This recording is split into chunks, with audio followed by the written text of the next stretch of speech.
You're live. Good afternoon, everybody. This is the Town of Dewey Beach monthly town council and organizational meeting. It's being held at the Dewey Beach Life Saving Station. It is Friday, September 26, 2025, and this is 3 o'clock. I'd like to start the meeting and start with the Pledge of Allegiance, please.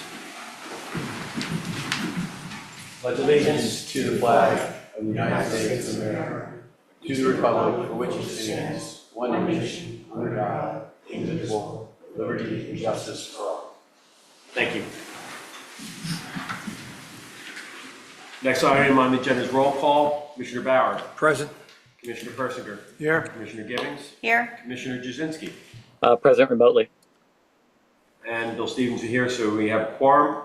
I'm going to ask for a motion to adopt the agenda, but I'm going to ask that in section 3D, that may slip in the presentation as we wait for the lifeguard of the year to come in. So can I have a motion? With that? Motion. Second. All in favor? Aye. Aye. Aye. Can I have a motion for the approval of the prior month minutes? So moved. Second. All in favor? Aye. Aye. That's sir. I'm now going to ask for any public comment for non-agenda items. Is anyone here in the room for a non-agenda item? Not seeing any. Kate, is there anyone online that wishes to provide public comment for a non-agenda item? No. All right, we'll move on to the next item, reports. Committee reports. Commissioner Gibbons.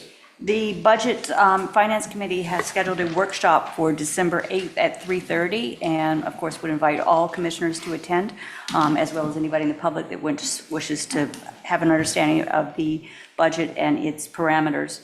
The Audit Committee has met, and item E today addresses that. One more time on the date for the budget workshop for the town. December 8th at 3:30. Great, thank you. Commissioner Jasinski. No committee reports. Commissioner Bauer. All right, well, item I and J today, 3I and J, we're going to talk about marketing, and we have a proposal for someone to become the marketing chair. Wonderful. And everything that Elizabeth said about finance, I agree with her. Okay. Commissioner Persinger. Yeah, the Resiliency and Sustainability Committee met just before Labor Day, shortly after our last meeting. And most of their meeting was devoted to talking about the resiliency project that we talked about at our last meeting. And they're responding to the comments that the commissioners provided at that meeting. Plan is for them to meet again sometime late October and then come back to the commissioners' report on, with additional information and a proposal or recommendations in our November meeting. The Charter and Code Committee met last week. We have an item on the agenda. They talked mostly about building permits. And they also had on their agenda to talk about standards for property maintenance. And they really didn't get any time to discuss that. They spent most of the time, almost all of the time, on the building permit issue, and we're going to talk about that later today. Great, thanks, sir. Town manager. Yeah, thank you, Mr. Mayor. Good afternoon, everybody. It was a really great summer. The police department, the lifeguards, our parking, our dog ambassadors, our administration, our court, they all did a great job this year. This year, out of the 4 years I've been the town manager, I think this year was the smoothest and really the best summer we've had. I think a lot of that is just I'm getting used to the way things should be working and kind of scheduling things out with the different times of the season. And the chief got on board now. She's coming up on her 3rd year. So it was yeah, it really was. If you could bring up some pictures. So we had our first inaugural Dewey Dog Day down on the beach. I'd like to thank the commissioners, mayor that came down that supported that. I'd also like to thank Scott and Jeannie and Kate. We had t-shirts we sold. You can see from the photos here, we had a good turnout. And we used our dog water fountain. Our dog water fountain was donated to us by the Starboard, and that is going to be out at the new town hall also. And it will be out tomorrow for the Golden Jubilee, which will be down on Van Dyke Street starting tomorrow at 10 o'clock. So we hope some folks can attend that. The Van Dyke Bayside project we're working on, they're completing the H&H study right now. And the H&H study will tell us how much water goes through an area, volume, rate, and the water service elevation. Once they're done that, we'll receive it, we'll be able to review it. Then the concept plan for the pump station that down there, a cost estimate for that. And then we're also going to revise the contract that we signed with them for the study. And as you can see, we got our signs up also that the beach lifeguards are no longer on duty, so we have our warning signs up. The Reed Avenue project, the big one with the Army Corps of Engineers for $1 million. Right now, the IDR, and that's the item data record, has been sent to the NAD. And of course, we've got all these three-letter words. That's the North Atlantic Division for a review. Once that's reviewed and hopefully it gets approved, then we're going to actually start on the concept of design, and we'll start working on that. We're also working on a temporary pump to put into the catch box that's down there. We're going to have DP&L run a line to that, and we're going to have Apple Electric put up a post to run that to help alleviate some of the flooding that is on Reed Street during the full moons. All right, the Del Dot paving project. Kate's got the picture up there. As you can see, the streets that are green, those are going to be the streets that Del Dot's going to be paving. They will start in the north end, and they will work their way south. They will not start until they said sometime after the 15th of October. We'll wait and see what happens. Next one, please, Kate, the next pictures. So as you see some of these, just a little further, Kate. Yeah, you see these lines. When you look at the streets you live on, or when you're walking around town and you see these lines, wherever that line is with the arrow, that's where they're going to mill and they're going to repave. And so if you look at this, they're going to cut along that edge there, leave that where the parking is, and then come into the road that way. And then the next one, please, Kate. So there's another one here that shows you on Bellevue Avenue, the second block, how they're going to cut. You see that corner on the left, they're going to cut and go all the way down and repave, mill that and repave that area. So that's what's going to be happening towards the end of October. Probably the worst street that the town's going to be responsible for is the first block at Carolina Street. It's in pretty bad shape. There's been construction on that street for over 2 years now. They're building a really big house on the north side of that street. Once that's completely done, we will be going to repave that street.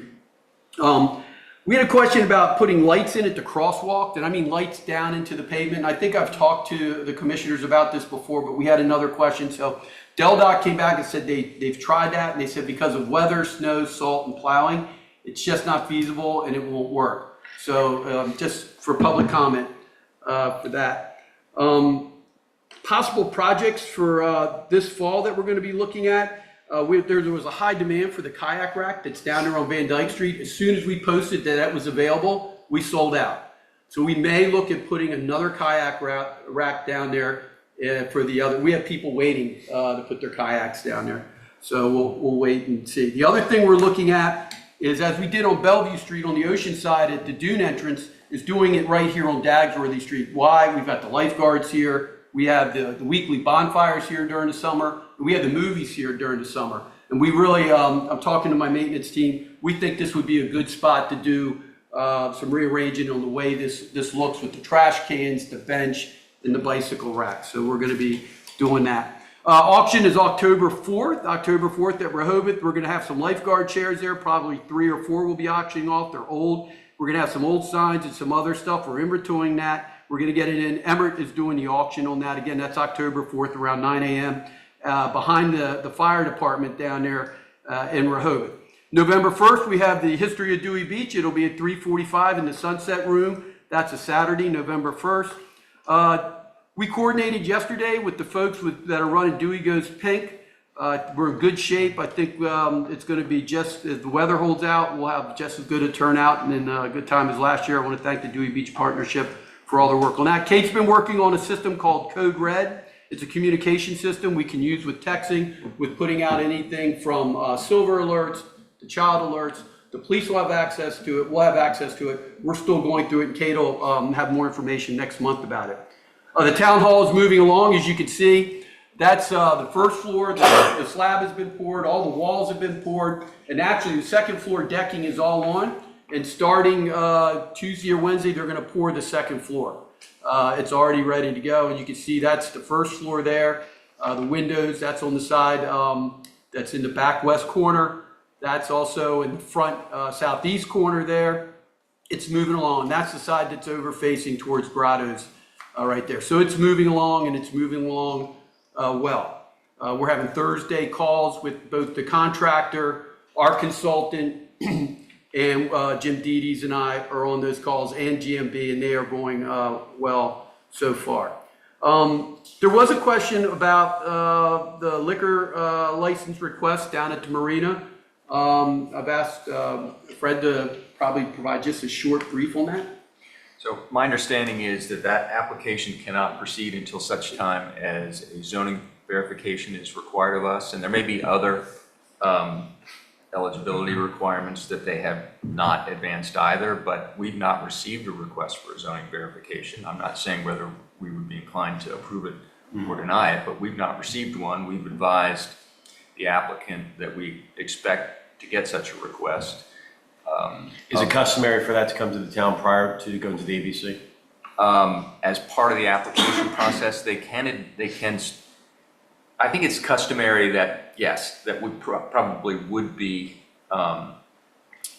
expected to check that box, if you will, on the application process before they file the application, but it's not a requirement. Okay. It is a requirement, though, that they demonstrate zoning compliance before the application process gets considered and before a hearing would ever be scheduled.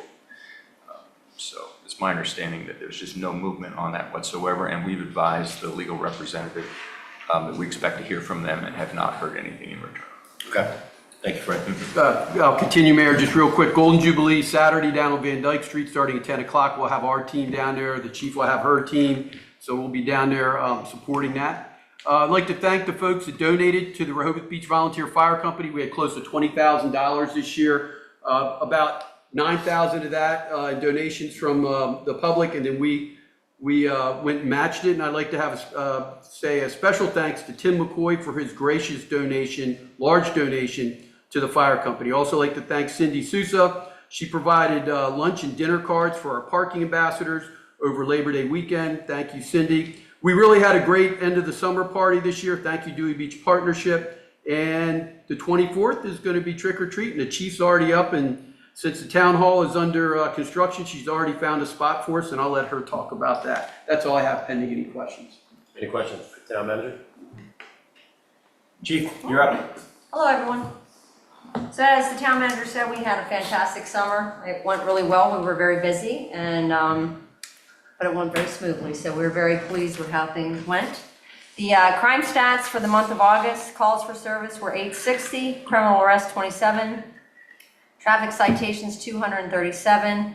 There were 588 hours done of traffic enforcement hours. There were 34 accidents, 34 parking citations, 73 civil citations, and 10 DUI arrests.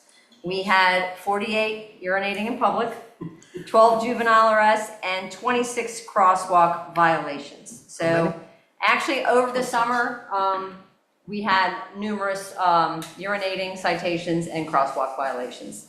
And a lot of people, you know, we had to educate a lot of people on the laws as far as jaywalking, what that actually means. But I think overall, I think it has helped in pedestrian safety by educating people on using the crosswalk properly and using the flashing lights, which are very important. As far as the police department goes, we have 2 seasonals left. Most of the seasonals are all back in college. We have 1 seasonal that will be staying with us until probably the first week of November. So we've been using him. He's out and about, day work, evenings. You'll see him all over the place doing a little bit of everything. We had our Public Safety Day and Community Appreciation Day last Saturday. It went very well. We had a great turnout.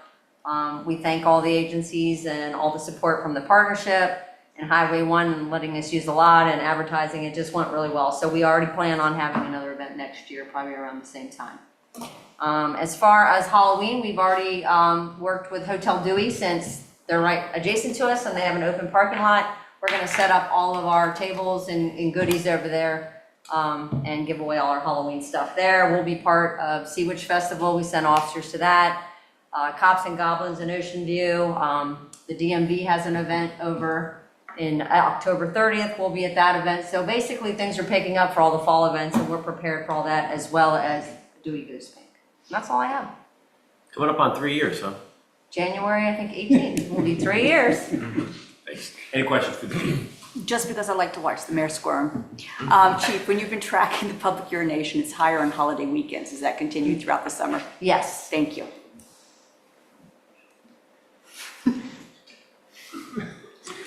All right, we do not have anyone here from the Chamber of Commerce, so we'll move on to the agenda items. Public comment will be taken for each of the item after town council discussion and prior to a vote. I don't expect that to happen for the next three elements. But the first is to swear in our three newly elected commissioners for a 2-year term. Aldermen and commissioners, get to your posts. Who's first? Ladies first. We're doing it individually? Well, if you want, want to- last year, I think we did the 3 commissioners. As a group. David, are you ready? Yeah, I'm ready. Can't see your right hand. Okay, good afternoon. If you will raise your right hand, I do have a Bible here. And Here. I can, oh, you're you want me to assist? Sure, it's old. Or you have it? You got it. There we go. Okay. Repeat after me. I state your name. I, David Jasinski, Do solemnly swear do solemnly swear to carry out the responsibilities of to Of the carry out the office. responsibilities of the office of the Commissioner to the best of my ability, to the best of my ability, freely acknowledging that the powers of office freely acknowledging that the powers of office flow from the people flow from the people I am privileged to represent. I am privileged to represent.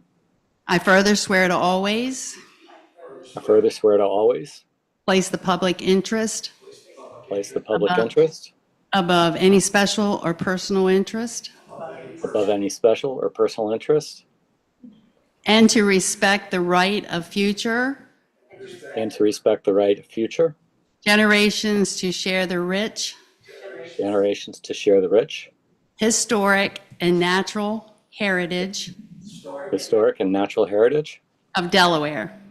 of In Delaware. doing so, Doing so, I will always uphold I will always uphold and defend the Constitution and defend the Constitution and laws of my country, and laws of my country, state, and the town of Dewey Beach. state, and the town of Dewey Beach. Congratulations. All right.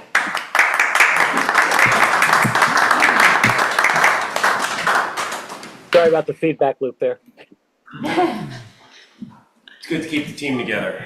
Now, the next item on the agenda is to vote among the commissioners to appoint the new town's mayor for a 1-year term, and then the swearing in of the mayor. I nominate Bill Stevens as mayor. I second. All in favor? Aye. Aye. Aye. Okay, You're up. Off you go. thank you, guys.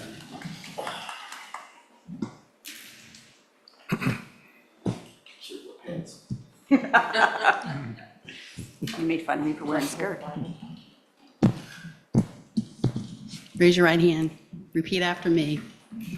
I, state your name, do solemnly swear Do solemnly swear to carry out the responsibilities to carry out the responsibilities of the office of mayor of the office of mayor to the best of my ability, to the best of my ability, freely acknowledging that freely acknowledging that the powers of this office flow from the people the powers of this office flow from the people I am privileged to represent. I am privileged to represent. I further swear always to I further swear always to place the public interest above any special or personal interest, public interest over any special or personal interest, and to respect the right of future generations and to respect the right of future generations to share the rich historic and natural heritage of Delaware. to share the rich, historic, and natural heritage of Delaware. In doing so, In doing so, I will always uphold and defend I will always uphold and defend the Constitution the Constitution and laws of my country, and laws of my country, state, and the town of Dewey Beach. state, and town of Dewey Beach.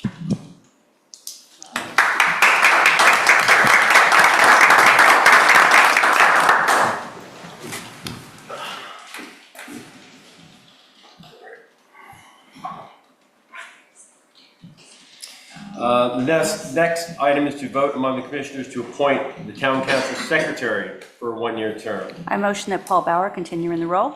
Second? All in favor? Aye. Aye.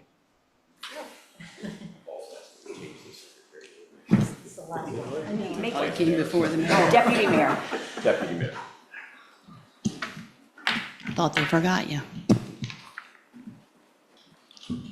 Raise your right hand and repeat after me.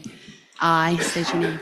I, Paul Bauer, Do solemnly swear to carry out the responsibilities carry out the responsibilities of the office of Secretary of the office of Secretary to the best of my ability, to the best of my ability, freely acknowledging that the powers freely acknowledging the power of this office flow from the people. flow from this office, to this office from the people. I am privileged to represent. Privileged to represent. I further swear always to I further swear always to place the public interest place the public interest above any special or personal interest, above any special or personal interest, and to respect the right of future generations respect the right of future generations, to share the rich historic and natural to share the rich historic and natural heritage of Delaware. heritage of Delaware. In doing so, Doing so, I will always uphold and defend I will always uphold and defend the Constitution and laws the Constitution and laws of my country, state, and the town of Dewey Beach.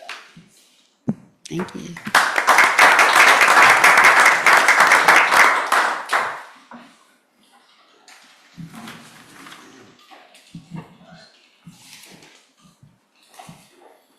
All right, while we're waiting for the lifeguard of the year to arrive, we'll move on from D on to E. Discuss and possibly vote to approve the fiscal year 2025 audit. I'll ask either Ms. Johnson or Ms. Kenny to come on up. Ms. Johnson?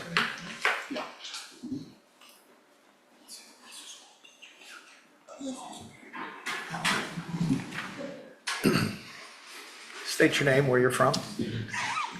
I'm Julie Johnson. I live here in Dewey. I'm the chairwoman of the audit committee.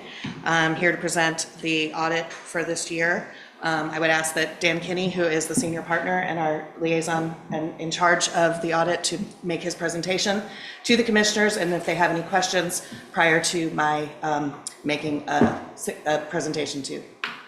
Thank you, Julie. Okay. Okay, good afternoon, everyone. Once again, I'm Dan Kenny, partner with Mitchell and Titus, here to present your audit. The first item I'd like to put on the screen, Kate, if you don't mind, is the audited financial statements. So we'll go over 3 documents: the audited financial statements, a presentation on how we conducted the audit, and then the management letter. So with respect to the audited financial statements, if we can go to the independent auditor's report, and that is on page 1. This is where we give our opinion, and in our opinion, the financial statements for the town of Dewey Beach as of March 31, 2025 are fairly stated. This is known as an unqualified opinion, or a clean opinion, or an unmodified opinion. Under basis for opinion, this is how we conduct our audit in accordance with 2 standards: generally accepted auditing standards and government auditing standards. And then the next paragraph, it talks about management's responsibility with respect to the financial statements, and also the internal control over financial reporting as it relates to the financials. And then on page 2, it talks about our responsibility, and there's 5 areas where we, in accordance with the guidance in GAS and government auditing standards, we have to exercise professional judgment. We have to, of course, understand the internal control. We have to look at the appropriateness of the accounting policies, and then we conclude whether or not there are any events that would be considered if the entity would be able to continue as a going concern. If you go to page 3, this is where it talks about our responsibility under required supplementary information and supplementary information. And within the RSI, as it's known, it talks about the MD&A, the net pension calculations, the assumptions used in the calculations as well, and then the schedule of contributions relating to that. Page 4, because the audit was done in accordance with the 2 standards and the 1 standard mentioned, government auditing standards, we issue the report on internal control. And in that report, we don't actually issue an opinion, but it's necessary because we plan and perform the audit, and we look at the internal control of the financial reporting. And that's on page 46 and 47. You don't have to go there yet. But in that internal control letter, it indicates that there were no material weaknesses noted. Okay, moving on. So in your MD&A, it goes from pages 5 to 11. We met on August 11th, and I'm going to point out just one change that was made within the financial statements on August 11th. So if you go to page 9, there's the second paragraph, and it talks about the unassigned fund balance. So on August 11th, it was presented as approximately 2.1 million. That number changed, so now it's 869,835, and that meets your fund balance policy where you have to have the minimum of 15%. So the other portion of it was classified in the town hall number, which I'll show you in a second. All right, if you go to page 14, this is where you have your general fund, your beach replenishment fund. So under the fund balance, this is where the two numbers that we were just talking about, that's where they change. So the number previously was 2134794, and under town hall, and once again, the number got reclassified from town hall to unassigned. And there was no change in the total fund balance, so it's just a reclassification. Unassigned to town hall. and- Exactly. Okay. Exactly. Yep, so the unassigned number is 869,835, which is approximately 15% or 2 months of your general fund operating expenditures. Okay, and then on page 18, this is where it goes from 18 to 25, your summary of significant accounting policies, no changes there for the year. All right, and then if we go to page 30, this is where note 7 talks about your pension plan. This is the mayor's favorite footnote. And it goes from pages 30 to 35. And then if you go to 36 and 37, this is where it talks about note 11, your fund balance. And once again, same comment as before on page 37, under the assigned fund balance, the capital improvement town hall number changed. And once again, it didn't change the total fund balance, but that number changed. So I'm just pointing that out. And then if you go to page 42, once again, same thing, the unassigned number changed along with the town hall. So that's it. So that is the financial statements. And then once again, 46 and 47 is your internal control letter. All right, now if you can pull up the document the presentation, this one. Yeah. It's the third PDF, thank you.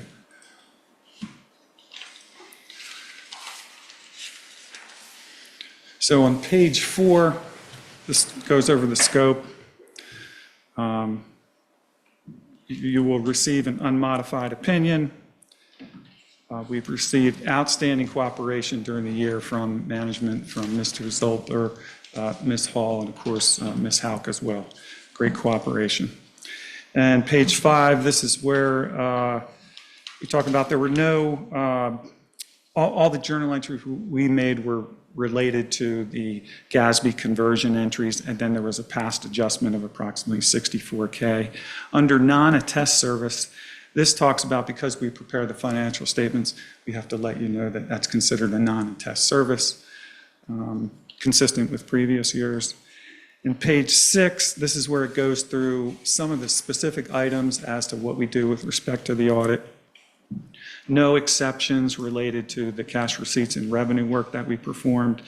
Cash and cash equivalents, of course, we confirmed cash, performed the bank recs, no exceptions there. Page 7 talks about investments. Once again, we confirm. We also look at the fair value. And under capital assets and depreciation, we recalculate the depreciation. We look at your fixed asset additions. No exceptions were noted there. Page 8, under liability accounts, of course, we perform a search for unrecorded liabilities, expenses. We're going to look at some details of the various expense accounts. Payroll, we're going to do walkthroughs and test certain payroll items in all those areas. No exceptions were noted. Page 9, no exceptions were noted in the closing process.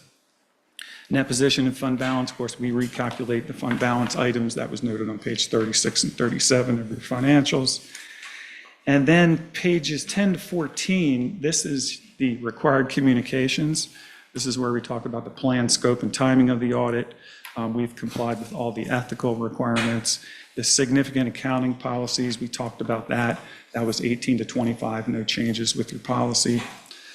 Page 11, your estimates are, of course, with your accumulated depreciation and your net pension liability. The sensitivity of that is the discount rate used in the calculation of the net pension liability. And we did not identify any actual or suspected instances of fraud. Page 12, there were no significant difficulties encountered in performing the audit. Uncorrected and corrected misstatements. We talked about the compensated absences and the conversion entries. There were no significant unusual transactions. Page 13, there were no disagreements with management. We received a rep letter from management. There were no consultations on any other items, and there were no other significant audit findings, matters, or issues to discuss. On page 14, there were no instances of noncompliance with laws and regs. The other information in the documents that was in the opinion that we talked about, and there were no issues relating to the town's ability to continue as a going concern. And then next year, so page 15, these are some upcoming GASBs. Your MD&A is going to change a little bit, not too drastic, but they want folks to talk about the trends and the relevant economic data that's going on in your area. They want you to look at some demographic data, but we'll discuss that next year. And of course, if there's any new legislation that affects anything in the future, they want you to talk about that in your MD&A. Okay, so the last item will be the management letter. So we can pull that up. And there's 3 items. So one item is related to the budget. If you can go to the previous page. Yep, perfect. So, yeah, related to the budget. So you've probably heard me say this before, but the GFOA, you can present your financial statements and submit them, and it's called an ACFR. You guys don't do that. And that's fairly typical for an entity of your size. You don't have to present it to the GFOA to get the award. But your budget is something that we thought you guys have developed and evolved over the years. So you might want to consider, hey, look at the GFOA guidance for budgets, because they have a nice little checklist that you can use to get some best practices on what you're doing and how you're accomplishing your goals with respect to the town. And they do a really, really nice job. I wouldn't necessarily suggest submitting it yet. First, go through the checklist, see how you're doing with that. And if you feel at some point that you have enough bandwidth and wherewithal to do it, then, feel free to go ahead and submit it. Because that is a mark of distinction, getting the GFOA award, either for the ACFR, the external financial, or for the budget. A lot of entities like to do the budget because it's more practical. The financial statement is a few months ago project, right? That's as of March 31. I mean, we're already in September. But when you're doing a budget, it's prospective. So a lot of entities find a lot of value in submitting and learning best practices and what they should do. So that summarizes that comment. Okay, the next one is about authorization and segregation of duties. So in internal control, we talked about it, it's in our letter. The goal sort of is you always have to try to segregate your authorization and your recording and your custody functions. So you guys are preparing the bank recs and the journal entries, they're prepared by one person due to your size, right? However, we recommend that you have somebody separate from doing that to take a look at it to make sure, everything is done properly. All right, so that's that recommendation. And then, of course, on IT. So IT, you relied on Buddy Punch Time Clock, and you transitioned to this Time Clock Plus. I think it's gone well. But we always encourage folks to do a post-implementation review, a formal review of what you already paid for it, you already did it, but how is it meeting your goals? Is it meeting your needs? And then if you're upcoming something, if you have something upcoming in the future in terms of, system change, right? Like your GL, the recommendation is, hey, get a committee together, get folks together as to what the goals are, and make sure you're, getting people, getting their buy-in, because no one likes change. When you have this kind of change, it's disruptive, and you want to get buy-in. So recommendations are always post-implementation, and of course, anything pre, to get a lot of buy-in from people. And that's basically what that comment, how it's summarized. All right, and then the last comment you'll see, well, let me talk about the prior year comments. So this is positive for the town. You can see a couple comments from the previous years: trial balances, fixed asset systems, policies and procedures, IT. All these were resolved.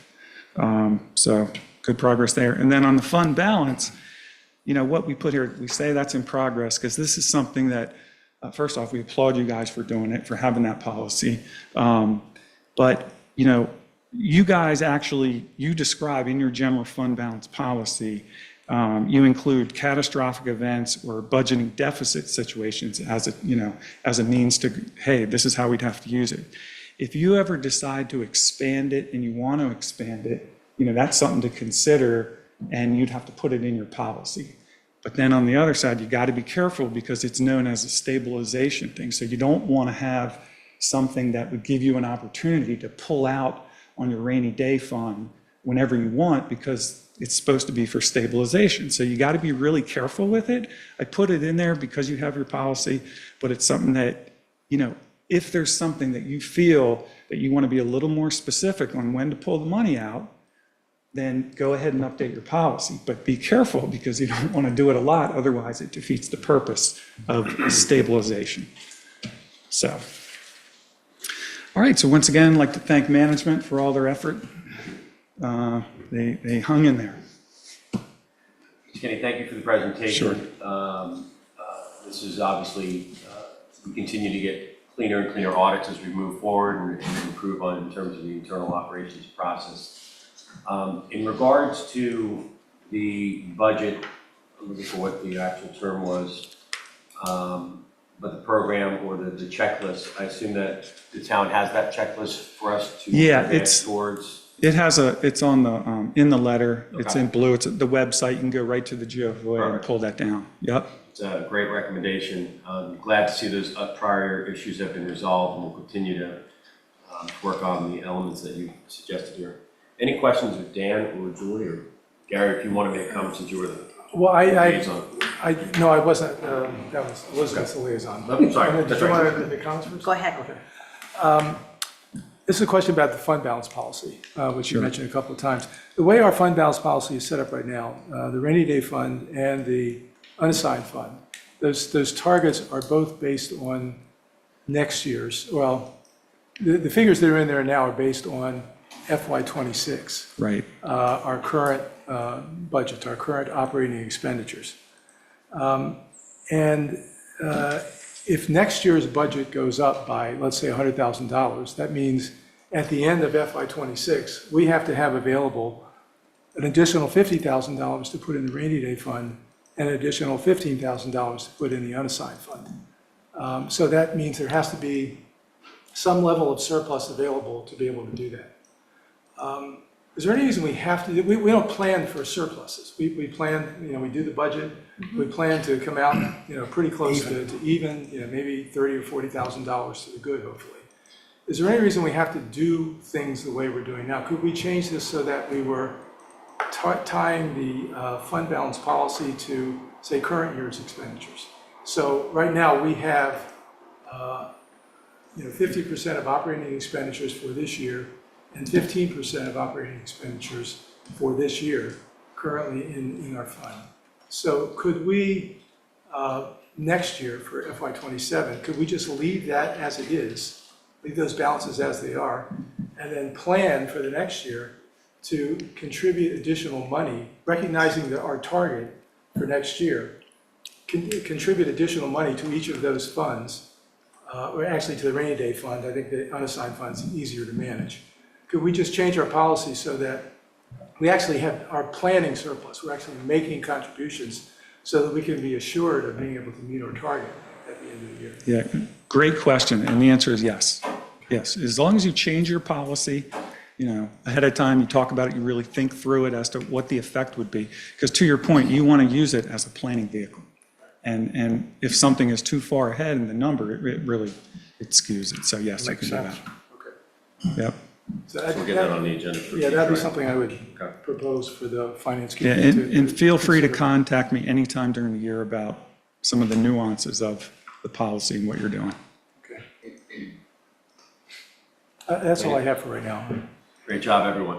Thank you so much. Mr. Mayor, could I make a comment? And- So I'd like to say, especially with the trial balances, that was not an easy process this year, especially for the second and third trial balance, and without the hard work from Ms. Hall and from Paul Casson, Allison Hall, it wouldn't have gotten done.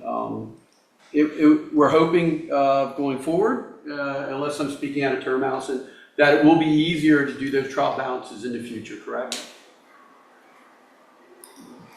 Thank you. The committee chair would like to speak, sir. Of course.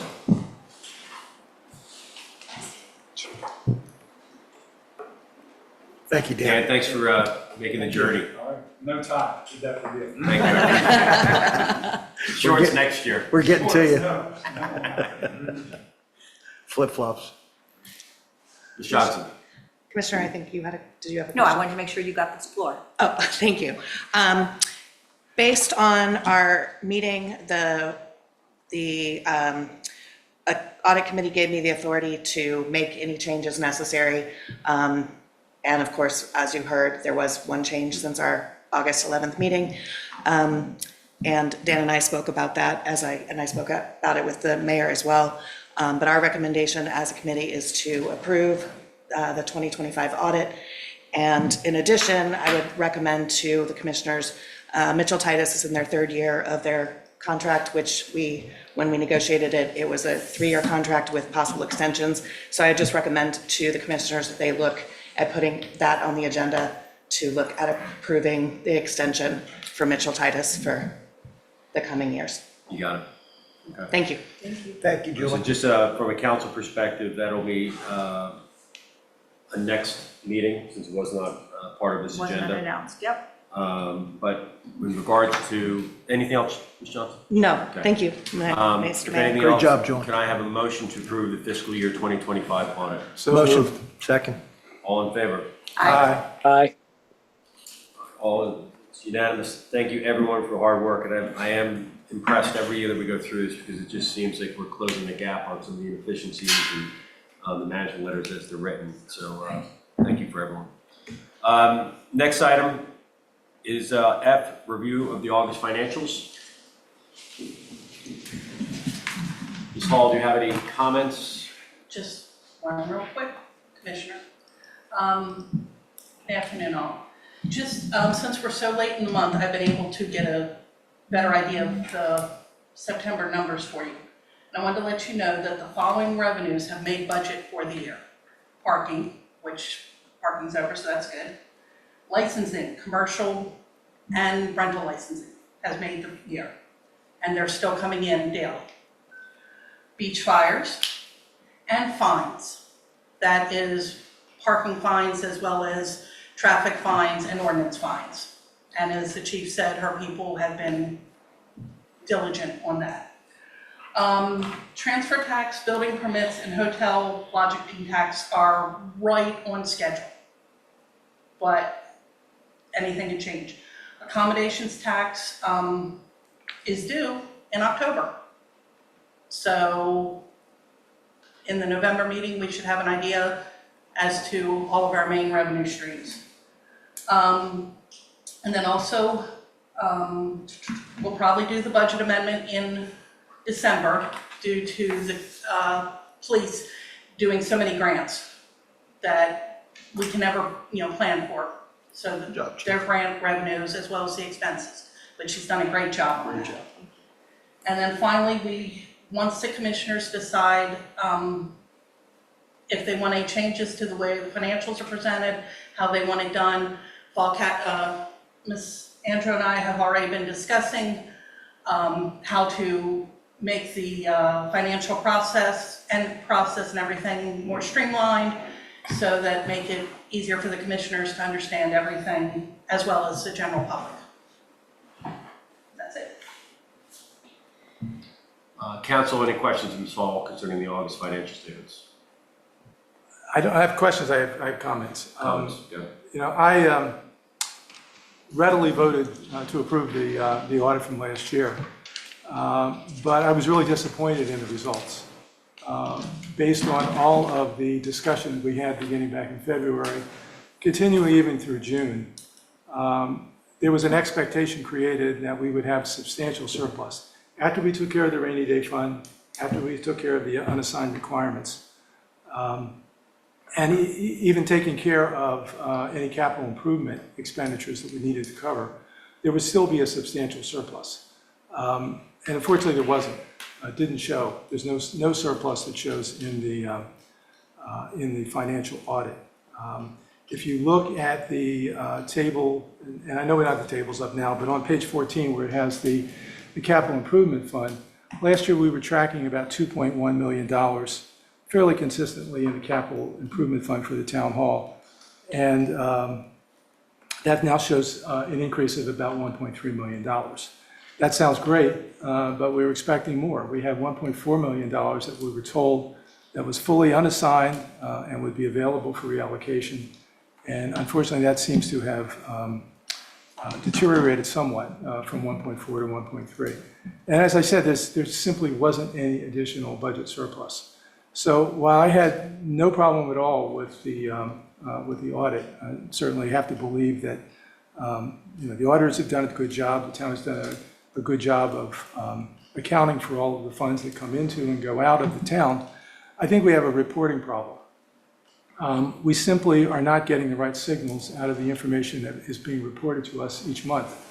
We were told, I think in March, or April rather, that we could expect a surplus of somewhere around $325,000, and that was pretty much guaranteed. That did not show up in the audit. So again, I think the town is doing a great job in terms of accounting for funds, but we need a better reporting system so that we have better signals and have a better sense of where we're going to be at the end of the year. We made 2 or 3 decisions, I think, over the past several months, assuming that we were going to have a budget surplus, and we have to come back and address those. And unfortunately, it looks like we're going to have to take some funds from the town hall fund in order to cover some of the expenditures that we've already approved. So I would ask that the town commit to, if we need to sit down and talk about the kind of information we need to have a better system, I'm happy to do that, happy to be involved in that. I had a set of questions that I sent to the town some time ago, a couple of weeks ago, trying to understand what the relationship is between the operating summary that we get, that is the operating revenues and the operating expenditures, and how that relates to the unassigned fund. That question hasn't been addressed yet. For me, that's the first place to start so that we can better understand what the signals really should be in the operating expenditures that we're looking at. That's all I have. Before I make any comments, any other comments from commissioners? Commissioner Jasinski? You're muted. You're muted, David. I don't have any further comments, no. Okay. This is the issue that I look at, or what we have is not that the town did not exceed our expectations in terms of financial performance for the fiscal year 2025, is that we expected a much greater difference than what we actually achieved. We will work with the town and the town hall employees as well as with Fall Castle to continue to advance so that the reporting that's provided mirrors or matches what we're seeing from the audit, so that there's not a translation that needs to happen and that the statements that need. From my perspective, and it's a comment, Gary, more than anything else, when I look at the variance between 24 and 25, I do see that the fund balances went up $928,000. That's an improvement of $928,000 year over year.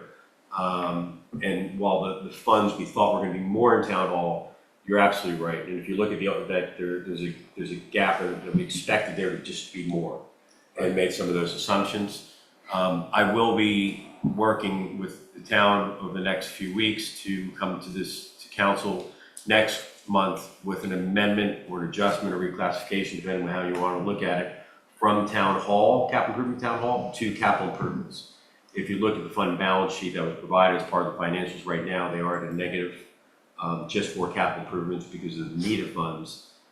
If you also remember in prior year, and if you look at the audit from prior year, we had funded the non-town hall capital improvements to 300,000 or 290, right around the 200 to 300, 250 to 300,000 mark. I think we should continue to have that as a process that we look at when we go through the annual budget to know that we have enough in case we don't get a grant for a police car or there is an issue for equipment that we have for the lifeguards, et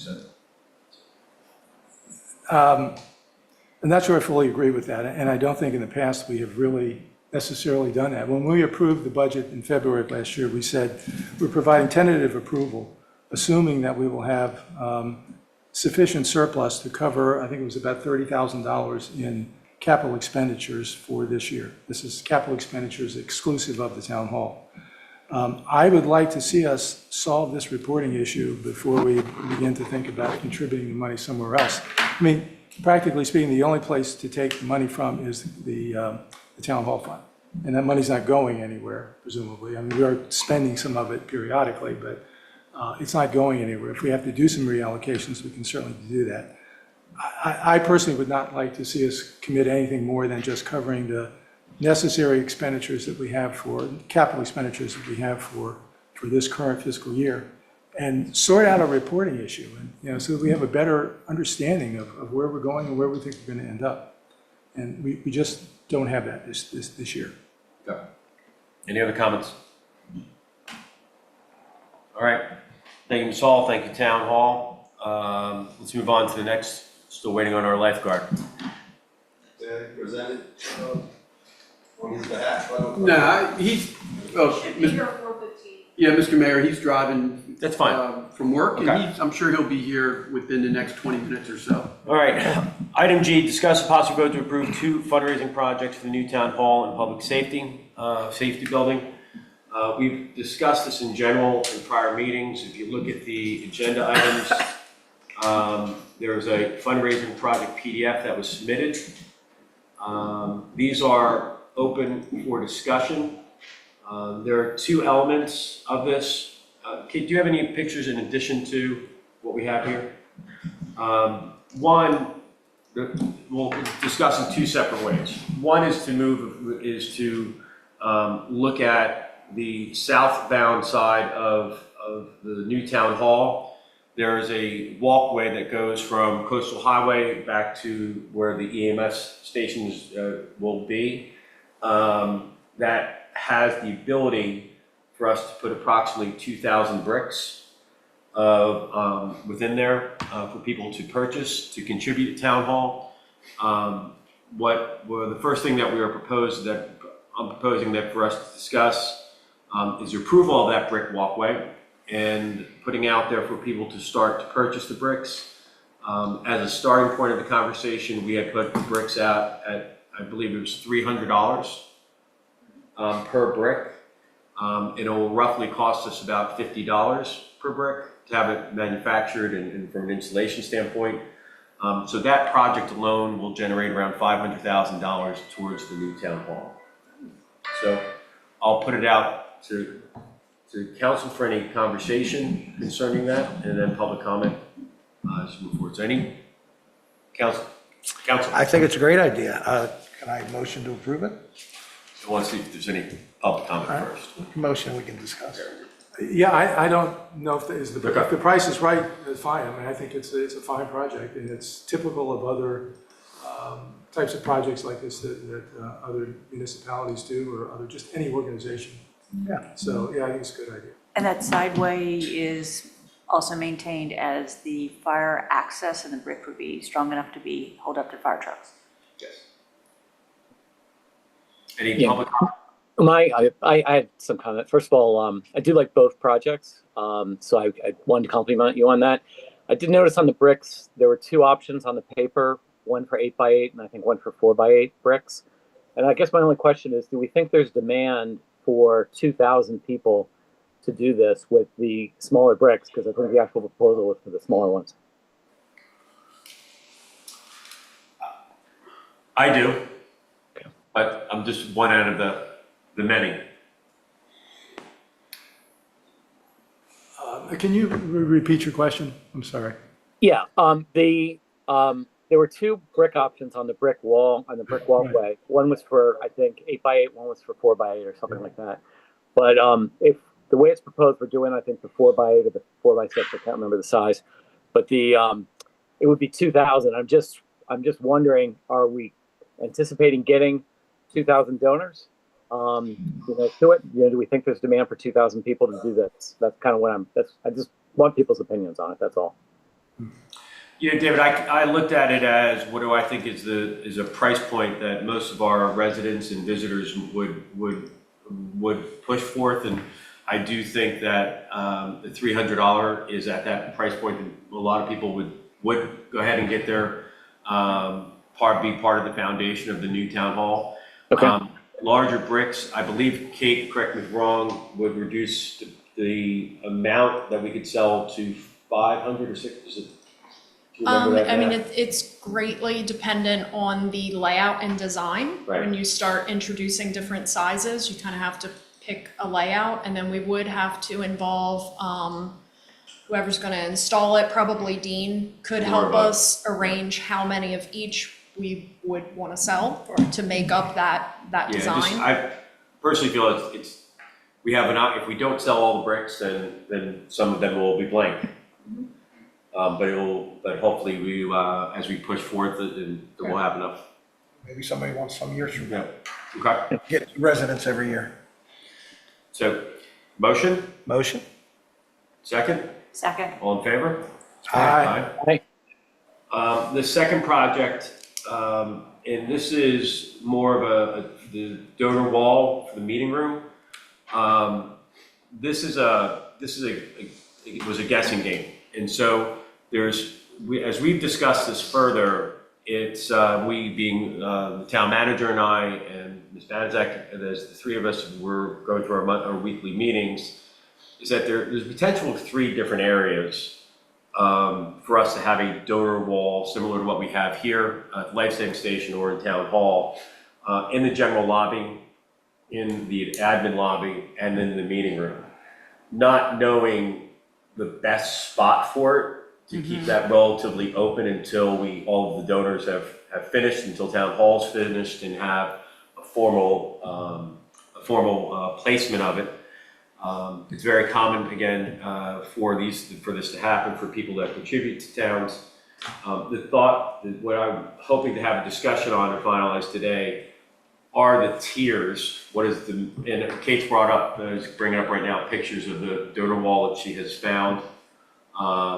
You can bring any one of those up, Kate, as a potential of an overview of where we are. We've talked about there being an interactive board or a touchscreen and what it really means in terms of that we can have the advancements of the building of the town hall, we can have history of town hall, we can have some old time photos placed in it. It can be really interactive for the community, but we're not going to know what we can invest in until we know how much we've raised. And so what I was hoping is that we could come to an agreement today as to where those cutoffs would be in terms of the amounts. Now these are, again, this is just what the creative Kate Banzak came up with in terms of there being, I can't read that, Kate, different levels of pledge, whether that be sunrise, sunset, and wave. Yes. And you can see that there was established of what those rates would be.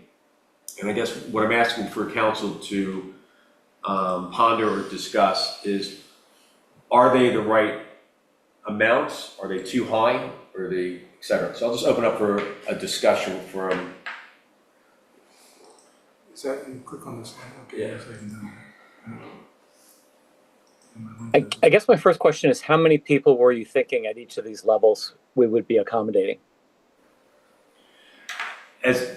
Honestly, David, as many as would contribute. I mean, it'd be great if there was 100 people to contribute 25,000, but I don't see that happening. Right. That's where I don't want to include people if you feel that the 5,000 is too high. Yes, thank you. So it's really about the levels, and we'll figure out how to properly put and thank them once we determine the right levels. So, Yeah. Well, I like, go ahead, David.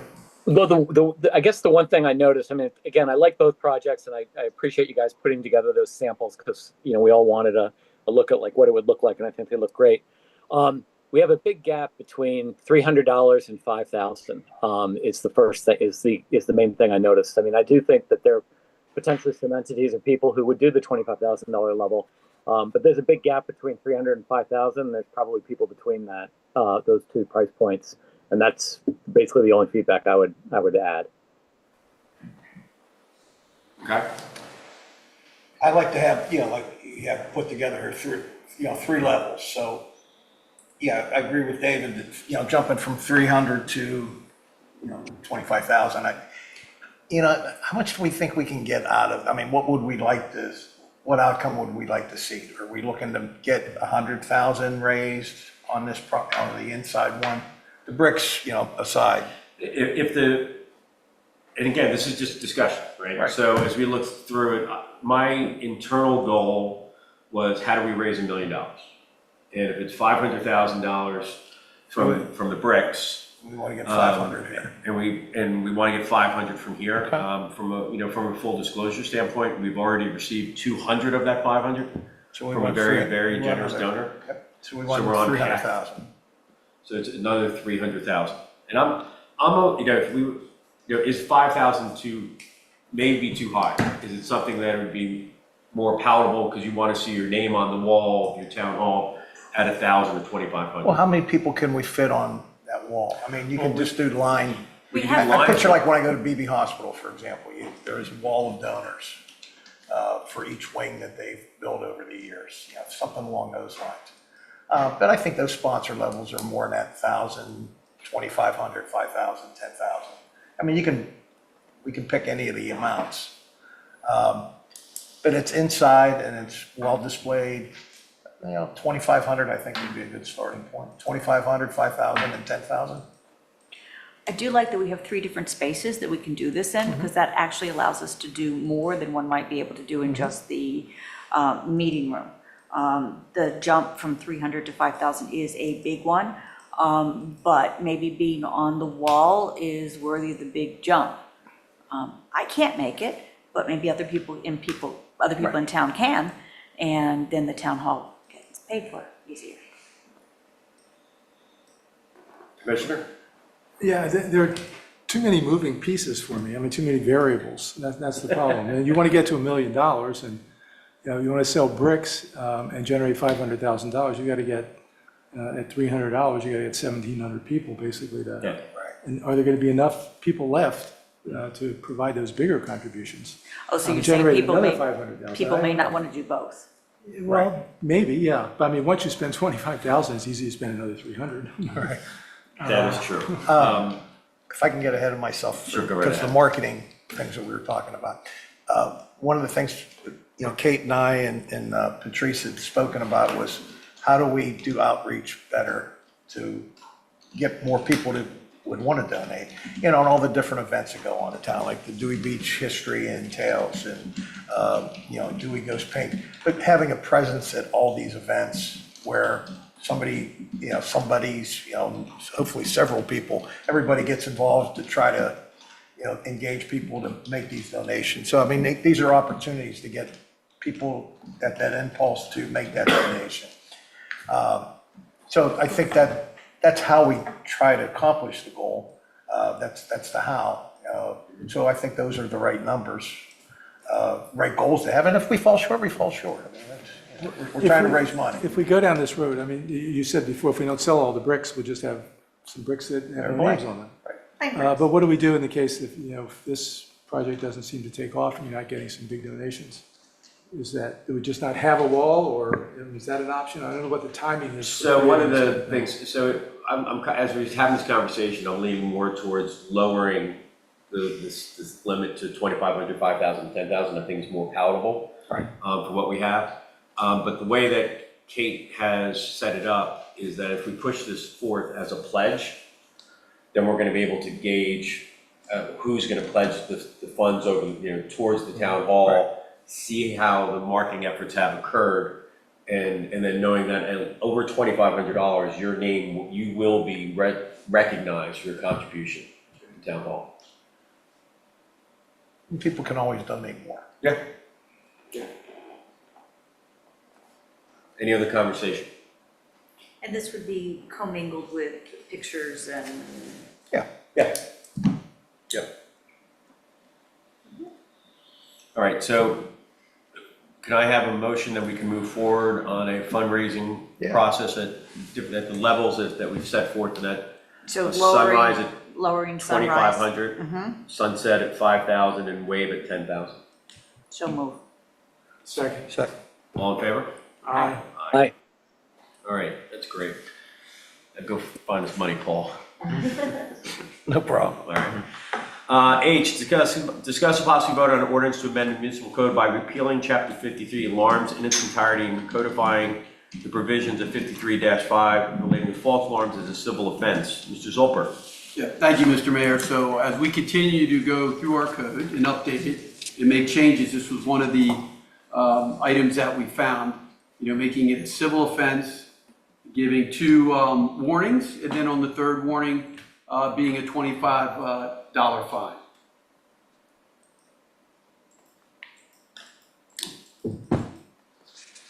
Anyone here for public comment on the false alarm? Not seeing anyone online. Kate? No? Commissioners, I open up for conversation. Chief, do you mind if I share the conversation? I asked Chief before the meeting started today, how often do we respond to one of these? And it's very infrequent anyhow, but it is a discrepancy in our code. So it doesn't hurt to have it. It's not something that is really occurring very often. So I don't want to put words in your mouth, Chief. Commissioner Persinger? Well, I guess when we talked about this, was it the last meeting or the meeting before that? The way we left it was we wanted to know more about what the state law requirements were. So I'm assuming that's been done. And there's some assessment that what we're proposing to do here would be consistent with state law, or at least would not be in conflict. Counsel? Yes. I did have an opportunity to look at the state law, which is 30 sections long, and it's not my opinion that state law requires a municipality to regulate in this area, and it doesn't prohibit a municipality from regulating in this area. And there are many, many examples of laws like that that exist, that are both in state law and local law. And that as long as there's not a conflict, which is what you just asked, that makes something where a direct conflict between our code and the state code, then it's fine for us both to regulate in the same area. I don't read the state code, or I don't read what we're doing in any way to suggest that it's violating state code. So I think that what's proposed is permissible, and I don't have an issue with it from a legal perspective. In terms of state law, there are penalties associated with, there's state penalties. I'm not sure how those would get levied in terms of, those would be false alarms. Is that, how does that work? I don't know how the state regulates this. My guess is they don't, but they do have provisions of law which impose penalties for violation of their standards. My guess is that at least, rarely happens here. Yeah, they're responding to the call. They wouldn't know that there was an alarm unless they had to come out. So we don't report to the state. It was only if the state police responded to an alarm that this would be a state issue. Quite possibly. I don't know that I think they could, if they chose to, enforce their code in Dewey Beach, regardless of who responds, whether it's But state law logically, enforcement. we would be responding to our own alarm, and the Delaware State Police wouldn't be here.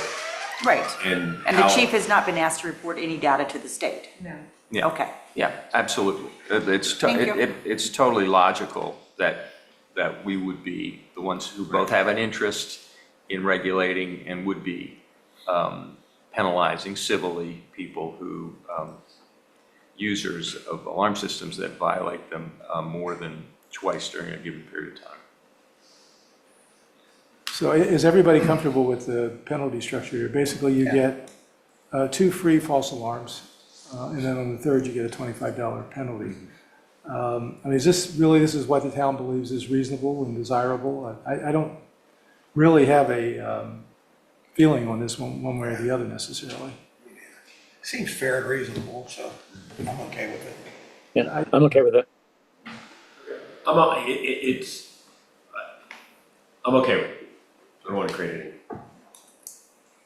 But to your 3 years you've been here, this It's not a problem. is not a problem, so I don't No, know. the other issue is by doing that, I when think you it's say okay. you have 2 warnings, and then on the third, you're gonna have to track that, and then go back and research the calls, and, okay, well, this is their third one, and a lot of times when we respond to alarms, we could be responding, and then the alarm company will call back and say, Never cancel mind. alarm, false alarm, owner gave the code, so then obviously that shouldn't count towards, so it can be, Yeah.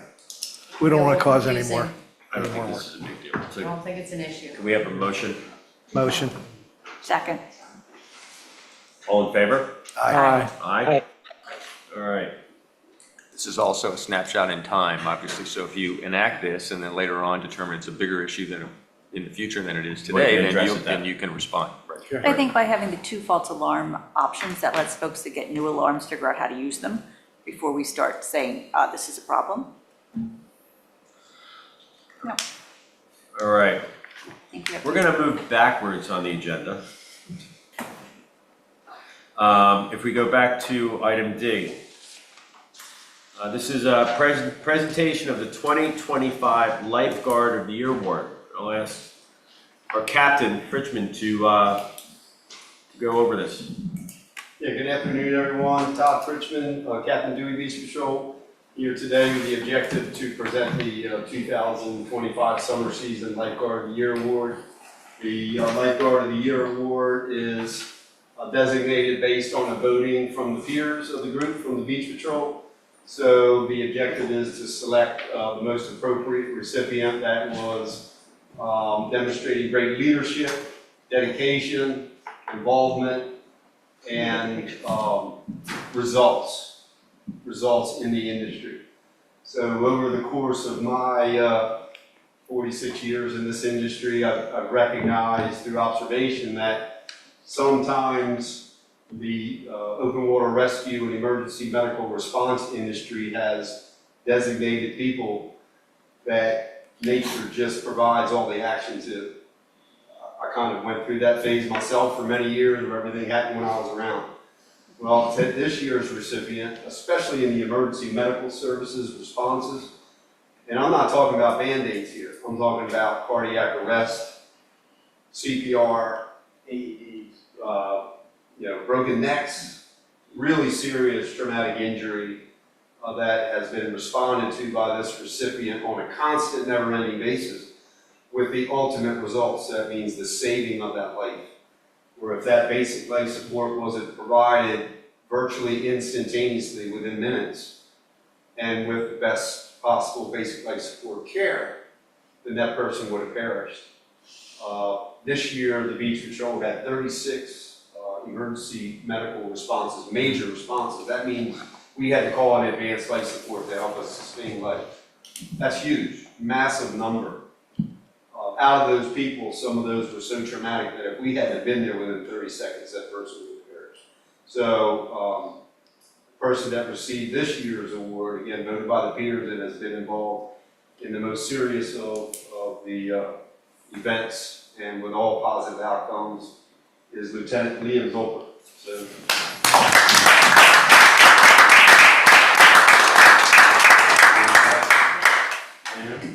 you're right. Thank you. Come on, big smile there, Liam. You might want to say something. Come on, Liam, come on. No, you gotta go to the podium, sir. Thanks, Todd. Roll call. Well, I wasn't really planning on saying anything, so I had everything prepared, but I want to thank Todd, obviously. He's been my captain for the last 9 years, taught me everything I know. He can say I'm born into it, but definitely all the training I've been through the last 9 years through the town, the state, everyone else has made me kind of what I am. And I can also kind of thank my grandfather, my father, and and my uncle. They were all lifeguards way before I was even a thought anywhere. So just want to thank them. I love doing this job. I'm gonna try to do this job forever. I'm a teacher, so hopefully I can, and just keep doing the best I can to keep this town safe. One of the things I forgot too is to share the results of some of the programming here. Liam was also a junior lifeguard here. What age did you start? Elementary school? Probably 5 or 6. 5 or 6 years old. So we don't have that picture with us. So the fruits of all that labor have come to fruition because now we're making our exemplars. Great job. Thank you.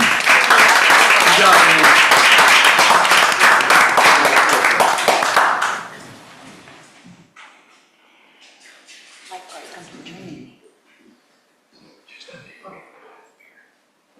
Thanks, Todd. How many generations of Zoltbergs have been lifeguards? More than 3? All right. And there's some in the junior program. Yeah. Be around forever, I hope. All right. Next item on the agenda, discuss possible vote to appoint Patrice Grancy as chairperson of the marketing committee. Commissioner Bauer. Yeah, so we have one of our marketing committee members was Patrice Gansey, and she was the one who came up with the Dewey and Bloom idea last year. And I think she would be an ideal candidate for the marketing committee, and she's willing and able and happy to step forward and do it. So, so we'd like to appoint her as chair of the committee. May I have a motion? For conversations, if you want to have any conversation about it. I move that we appoint Patrice Gansey as chairperson of the marketing committee. And I will second that motion. All in favor? Aye. Aye. All right. Next item, discuss possible vote on a new focus and guidelines for the marketing committee. All right, Commissioner Bauer. so, when we think of marketing for the town, like, Jimmy, this is your area. Yeah, I know. We're looking, one of the main conversation we had is, how can marketing help enable some of the revenue streams that the town has? And we really narrowed it down to 3 things. Something that helps drive accommodations tax, something that drives hotel tax, or parking. Those are really 3 revenue streams that the town benefits from marketing of anything, right?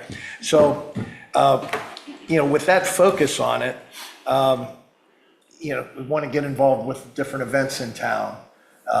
Some of the ideas were, like an alumni week for University of Delaware, for alumni of University of Delaware. Everybody has unrented weeks and they're, if you're a landlord, and I'm sure you have some open weeks, and they're probably in early June and in late August. So, something that drives activity that helps everybody out and would drive in more revenue for the town and things like that.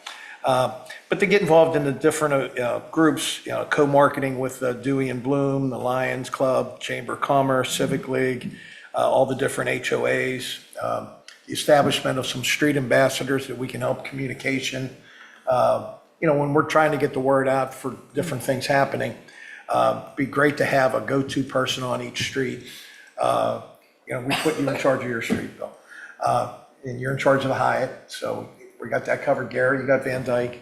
So things like that, but just to have a go-to person that helps, get the communication out to everybody. And I think marketing can help in aiding the communication for the town as well.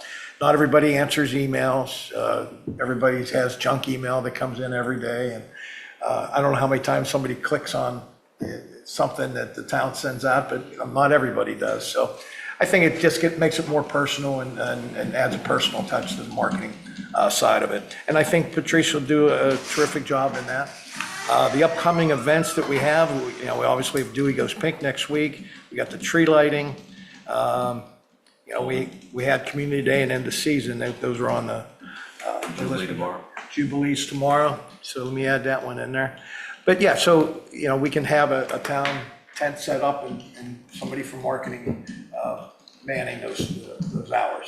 And it's a lot to have one person do it. So the more people we can get on the marketing committee, I think it's a good way for people in the community to get involved with the town and then also help the town out along the way.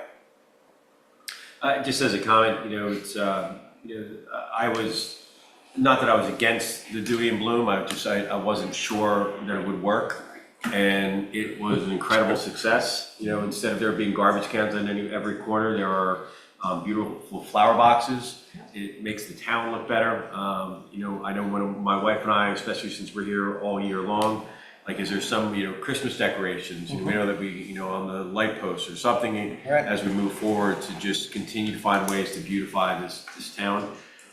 As the town manager had brought up earlier, that there's going to potentially be a change to the end of the street here in Dagsworthy. So to make it look like Bellevue, I will encourage anyone that's listening to this to drive down Bellevue and look at how their beachhead has just been organized. It's a real clean way of from approaching it. I would hope that every street, if they want to, if the community wants that, to contribute it to help them have their own their beachhead. From helping the beachheads to the newly approved fundraising efforts for Town Hall, I think it's a great idea to get refocused and to move forward. And as a matter of fact, Patrice sent me a text just now and it said. She's gonna buy a brick? The 2,500 starting point. She said, one good way we can do it is we can have each street try to sponsor, so as opposed to an individual, you get a whole street.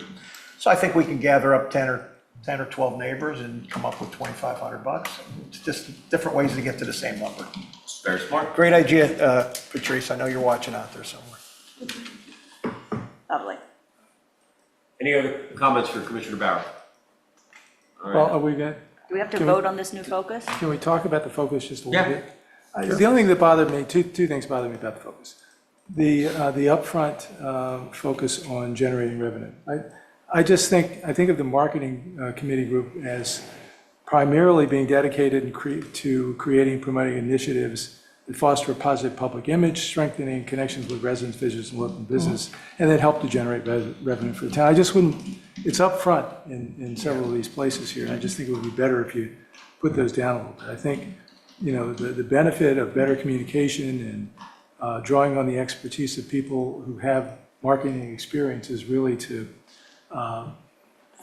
have better awareness of what's going on in Dewey Beach and draw people into town, and that really benefits everybody. It benefits businesses and town staff and also benefits town revenues as well. Yeah, the struggle we've had in the past, we have so many groups that do things that, the business partnership's putting on the end of season party. Well, that marketing isn't going to put on an end of season party. We don't have the ability to do those kinds of things, but we can help that group do those events. Sure. We can help get that word out and we can, things like that. Perhaps provide some staffing because I was voluntold and Always collected be money involved. at that event. And that This was- town runs on volunteers. Well, if I understand Commissioner Persinger's comment, it would be simply, and you're right, it's the revenue is an outcome versus the input. And if the marketing, if we just eliminated that, I think it's a great vision to it. The only other thing I would suggest is or comment on at least, engage with the community at town and private events as spokespersons for Dewey Beach. I think of the spokespeople for Dewey Beach being primarily the town manager and perhaps someone else that he designates. And the mayor chooses to do so. So I'm not sure how broadly you were thinking about them as spokespeople. You mentioned staffing certain, having a table at a certain event, and clearly they would be speaking for Dewey at that point. But I'm just thinking about, when I think of spokespeople, I'm thinking about press relations and that kind of thing. And you probably don't mean that, but I wouldn't want to encompass that in here. One of the conversations that we did have is, whatever focus any committee has, they cannot individually or as a group encumber any of the assets, encumber any of the create expenditures or liabilities for the town. That has to come back through council. And in this situation, they don't need our approval to go to one event or to be president of an event. They're representing the town from that perspective. So perhaps with bullet part number 3, instead of events as spokespersons, as representatives for Dewey Beach, sharing information, fostering fundraising, and providing on-site support. Okay. Go with that? Yeah, absolutely. So I'm glad that we now have a chairperson for the marketing committee. Me too. And I don't know why you've been dragging your feet all this time. All right, can I have a You motion? don't have to bring it up in meetings anymore. I move that we accept. Thank the you, due- Patrice. Hey, we have Patrice up here. Do you want Thanks, to, Patrice. do you want to chime in on anything here, Patrice, while we're talking about you? Well, since you asked, just briefly, I like this new focus. I think we can work with it. And I'm promising you that any projects that come out of our committee will have a plan for who will organize it, who will staff it, and who will pay for it. So we're not dumping more costs on you guys, but actually looking at how to meet the priorities that you've already been talking about and reach out to the town and to, we have so many people in town and groups that are doing the kind of work that needs to be done, and we should just be supporting them and helping get the word out. Thank you very much. Thanks, Patrice. So I move that we accept this new focus and guidelines with the modification from spokesperson to representative. And was there anything else, Gary, you needed? Removing that generates revenue. So And it should generates. just- Just moving it to the end. I mean, it's kind of the result, or just taking it out of it. It's up to you. You can move it down to the end. Yeah, I mean, I Just think moving it modify to so the it's end. not from the Yeah. top. Yeah, That's fine. right. Okay. And second, I second that. all in favor? Aye. Aye. You still have David? Yeah, sorry, I was muted. Aye. All right, so the next item is discuss and possibly vote to request the Planning and Zoning Commission to review and provide recommendations regarding mandatory minimum number of trees that must be planted with new construction. This is just a culmination of several, Kate, if you can bring up the document that I forwarded over to you. We've constantly looked for ways to improve or to protect the green space here in town, stop the overbuilding. I know that we've done a relatively good job of requiring permeable space and et cetera. This is just to have a conversation about whether or not there should be a minimum number of trees. And no one has brought this forward, but as most of you know, my wife and I walk daily through the town. And when we lost the Siesta Motel 1, that property then became 3 different properties, and there was never ever a tree on that property. Kate, can you roll down to the second photo that's on there? That's an aerial view of where it is after it got bulldozed. So you can see there's no trees, there's no bushes, there's no shrubbery. And the thought process to open up the council, to possibly send the planning and zoning, should we require?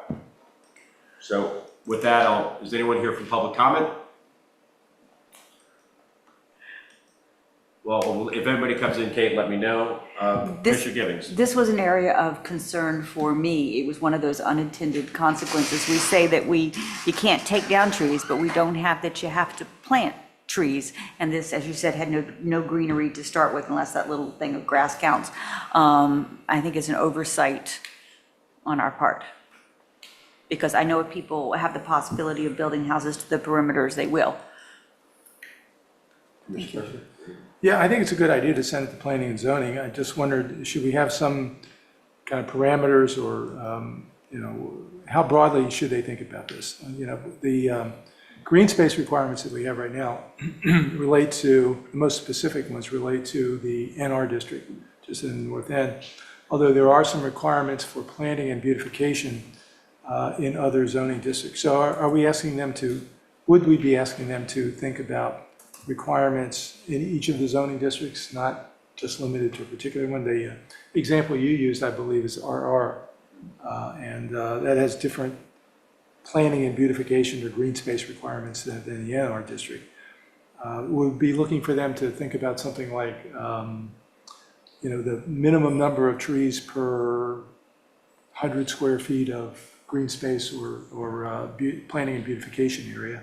Something like that. I think it would be clear if they did address the various zoning areas, because it may not be Yeah, but it's appropriate different. on Highway 1 for that requirement, or for example, the new grottos, where the old grottos was, where they're building what will be a mixed use. How does that get addressed too? So I think it would be beneficial for them to address each of the. How about the first question my wife asked me today was, what about the town hall? Are we going to have any trees planted down in the town hall? Oh.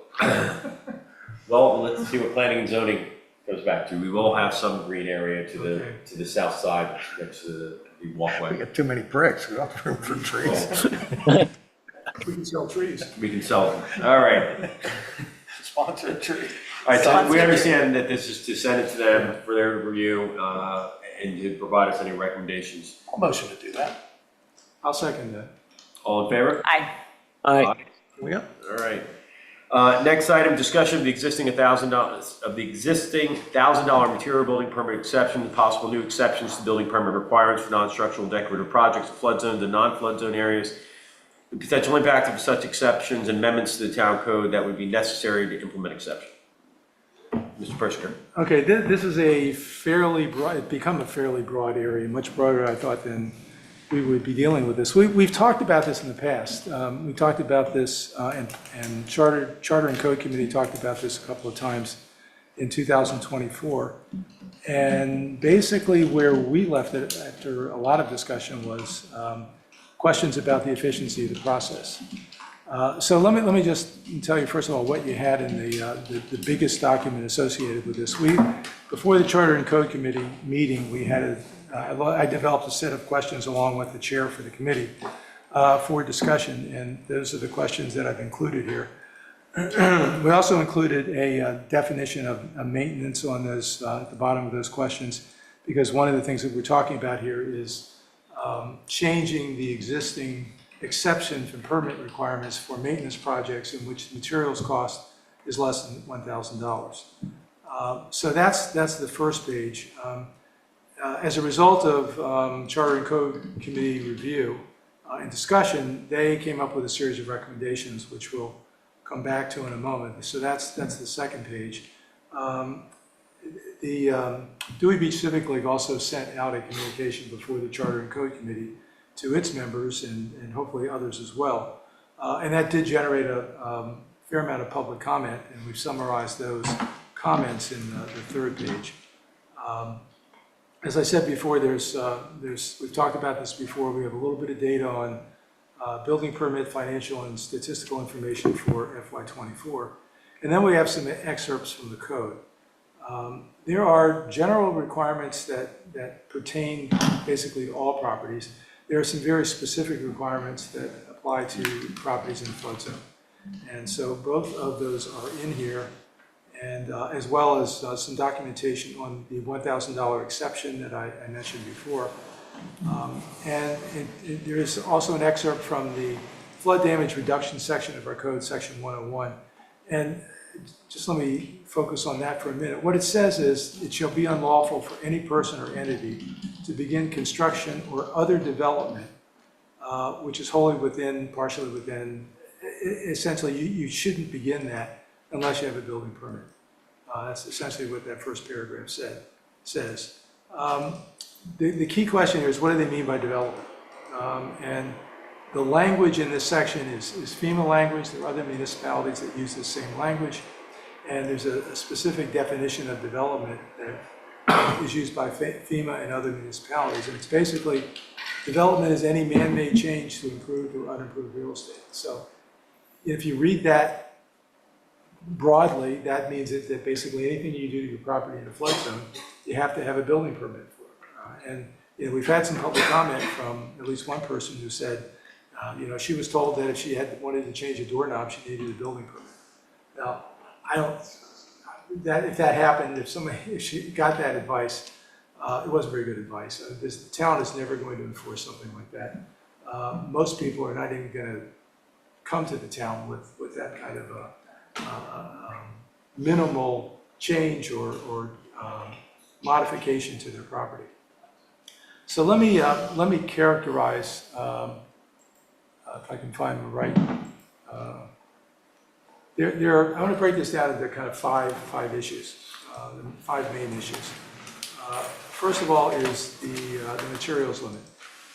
The Charter and Code Committee recommended that we increase that from $1,000 to $3,500. There was no real discussion of why $3,500 as opposed to $3,000 or $2,500. I took a look at what the effects of inflation might be. Consumer price index is really not useful for this. It's not a consumer issue necessarily. So I found a price index in the producer price index for construction materials. That would increase you could justify increasing the $1,000 to about, say, $1,800 or $1,900 just based on inflation since 2005 over the past 20 years. Some have argued that because we're in a coastal area, that some of the building materials that we need are kind of specialized, have to be waterproof, and so those may be a bit more expensive. So that, you can certainly take it up above 2,000, maybe 2,500 based on that. But there's no right answer on this. I mean, we could go ahead and pursue the $3,500. As I said before, we have a definition of maintenance that has been suggested on the list of questions that are on the first page of the document. What we don't know, don't have a good handle on, is what the financial effects would be of raising a materials limit for maintenance projects to $3,500. There's no information in the building permit application that separates materials cost versus labor cost. I have no idea how to estimate what that breakdown might be, and it's got to vary tremendously depending on the type of project. And if you were doing a big painting project, labor cost is going to be probably 75–80% of that.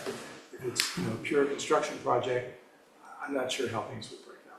Is there a reason why we put in a line? I know that the way it's written is that it's material cost of 1,000, but is there a reason why we put in a line the way the permit process currently is, where it's material and labor? And set that threshold? We certainly could do that. The Charter and Code Committee did not really provide any real consideration of that, but that is something that we could pursue. I think it's easier for everyone if it's that combination thereof. If we're going to look to increase the amount. Yeah, materials free and labor is 2,000. Yeah. And your building permit's 0. Right. I think the issue here is not so much cost. I mean, it's an issue to some extent. We have to be concerned about the town losing revenue.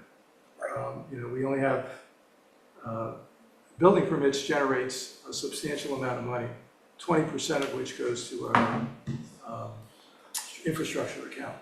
That's an important source of money we need to make sure that we don't do something really negative to.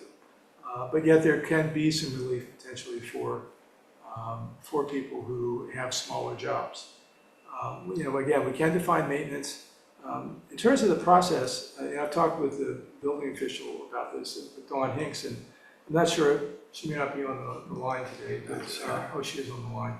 And she can jump in if telling something that's not accurate. But in terms of the process, even for those projects where the materials cost is less than $1,000 and it's in a flood zone, even though they don't formally have a building permit, as I understand it, Dawn creates something in her own office as a record, so that if FEMA comes calling and wants information about all of the projects that have taken place in flood zone areas, she has data to report. And I see Dawn there now. Dawn, did you want to add anything to that? Thank you. More or less, this is an audit trail. FEMA likes written documentation, and so as a result of that, we try to provide accurate records as best as possible. Okay. And if we fail to comply with FEMA, then our insurance rating is negatively impacted for the town? It could be. We've never encountered that as far as I know. So far, we've... Because you've been keeping good records. That is correct. Until it is proven that the town is not following FEMA direction, and then have the town correct any violations. Until that is substantially shown to FEMA through their audits, we're still in good standing with the National Flood Insurance Program. So I have some feedback on this and questions. So you did mention you're going to define what maintenance is, but if the limit goes up substantially on materials costs, I think there's a potential, if we're not crisp on what's allowed, that we'll get people who will take a larger project and call it a series of smaller material projects. For instance, if let's say the limit was $2,500, they could basically say, I'm maintaining my windows like for like, and I'm replacing them with new windows 3 at a time. we probably should be having people get permits for windows. It certainly impacts, insurance, FEMA, and all that type of stuff. Same thing with doors. So I guess my thing is, if we're going to increase the limit on the dollar, I think rather than just saying maintenance, we should actually say what is allowed without a permit and specify what those things can be done, rather than just saying maintenance and that, because I think that there's potentially a window for a little bit of abuse in terms of what people might try to get done. That's a good idea. Okay. Yeah, Don, is that possible to do? I see you waving your hand. To a degree, yes. However, something that I would like to bring out is that our current building permit code in 71-3, item number A and item B in those two codes have the exact same wording as the 1982 Dewey Beach Municipal Code. And those two sets of wordings require building permits for any sort of work, and this has nothing to do with a flood zone. This is in general, it's part of the zoning code. And then also how that a building permit needs to first have supporting documents from the applicant, because there are other documents necessary to ensure compliance with county, state, and federal regulations. And that wording is in the current code and was back in the 1980 code. It hasn't changed. And so we as a town still, and a building department still, have to consider the county and what their permitting requirements are, the state, DNREC, and then any federal regulations. So that could be something to take into consideration when we state about a building permit, a building application, costs. The building department is not demanding it remain at $1,000, go to $2,500. In 1982, that particular statement about normal maintenance was set at $600 in the 1982 code. In the 2006, it changed to $1,000, and so it's been $1,000 ever since. But there are a few areas that we do need to consider. Are we going to be complying with county, state, and federal regulations? Hey, Don, Hey, Don, is there a way to sort of, simply explain to people what they need a permit for, what they don't, without making it a 20-page document that, I just want people to understand, because that was one of the comments I heard in the meeting, is what do you need a permit for, what don't you? Is there a way to list, hey, the top 10 things you don't need a permit for? Might not be inclusive, but at least give some good guidelines. In our current building code, 71-3, under building permits, it states any person who may desire to erect, alter, repair, move, razz, or add to any building or other structure. And it continues on, building permit. So it does generalities. So with that, unless you commissioners come up and state you don't need a building permit for this item, but you need it for that item, we're looking for guidance from you folks. Okay. Which is difficult because we're not Yeah. experts in We don't any know this sense, stuff. and that's the problem. And I think that's why we've been relying on this idea of maintenance, which is basically trying to keep your property in good condition. You're not doing a renovation, you're not adding a bathroom, you're not, I would even include things like replacing your windows, replacing your doors. If it's broken, clearly it has to be replaced, it has to be fixed. But if you just choose to have better windows or better doors than you have in your property, I think that's something the town has to be involved in and to look at. So that's what we try to go with this definition of maintenance. Let me just read it quickly. Maintenance shall mean the ongoing duty of every property owner, operator, or occupant to keep all buildings, structures, premises, and accessory facilities in a safe, sanitary, structurally sound, and functional condition, consistent with the requirements of this code and other applicable standards. Maintenance includes both preventive and corrective actions to preserve property in good repair, protect the public health and safety, and sustain neighborhood character. So again, it's broad, it's fairly general, but Great. I think the experience of the town so far is you've been making decisions about maintenance projects. People have been coming to you and they're saying, well, this is a maintenance project that's less than $1,000, and they either don't get a permit at all, or you have some sort of permit. If it's in a flood zone, you keep a record of that project in your documentation, in your files. So, I mean, I'm okay with that. I don't know if we can define a set of types of projects that, we would like to accept from building permits if they're under a certain amount of money. As you pointed out, there are state and county requirements, particularly county requirements. And what often happens is that the owner will come to you, you will see what they need to do, and you'll say, okay, well, this part of it needs a county permit, and you have to go there first before you can get your Dewey Beach permit. That is correct. We try to abide by the other municipalities or agencies and what their rules are as well, which they have the right to set as their standard. Right, and I think we need to stick with that kind of process, if at all possible. But I think that the important point is, even if we create an upper limit, or a limit at which you don't have to get a building permit, there still has to be some documentation to the town. Right. Because, the town does have some of their staff going around the town. If they see a contractor working there, they're not aware of a building permit, I think they've got an obligation to see what's going on. And that just seems to me the way the process should work. So there still has to be some documentation. You can't just, as a homeowner, say, okay, well, I'm going to do a maintenance project. Its total cost is less than $3,500, so I'm not even going to come and talk to the town. That can't happen. Just it's not going to work that way. At least Well, I think that is happening, though.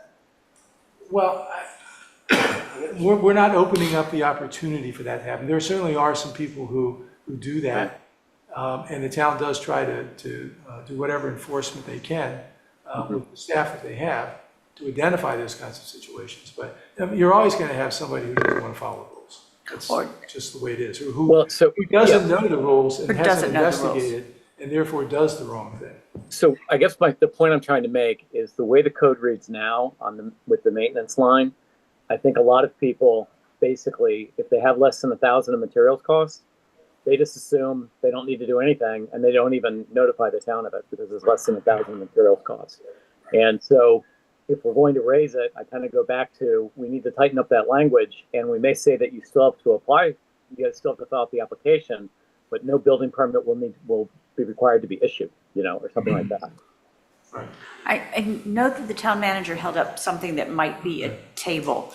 That sort of thing could be useful because lots of questions came up to me as I was going through this. Like, okay, my window breaks, I can replace that. If I replace all my windows because I'm upgrading, I need to do a permit for that. If I do a new ceiling fan in my bedroom and there wasn't one before, I got a really fancy one, so the cost is up, maybe I need one. What about a Ring camera doorbell that I didn't have one before? Is that because the cost is low enough I don't have to? Technically, you're in flood zone, so you I'm in a flood zone, so I need to.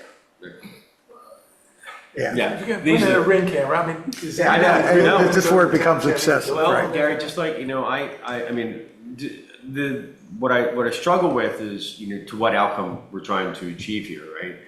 And it's where the outcome, I believe, is how do we maintain the integrity that keeps your neighbor's property at the value it is, that you're not taking away from their value of their property, you're not, that there's not, someone is not putting themselves at risk with what the changes that they're making to the property, and also the revenue. I don't want to say, we do have significant amount of revenue that comes in obviously from the building permit, but I also don't want to be idiotic in terms of... You're putting in a Ring doorbell, you got to buy a building permit. Where it takes, and I'll just use it, I was not that I did not violate this rule, but I was made aware of this, that if you were to fix your outdoor shower, you need to get a county permit for that, a county permit.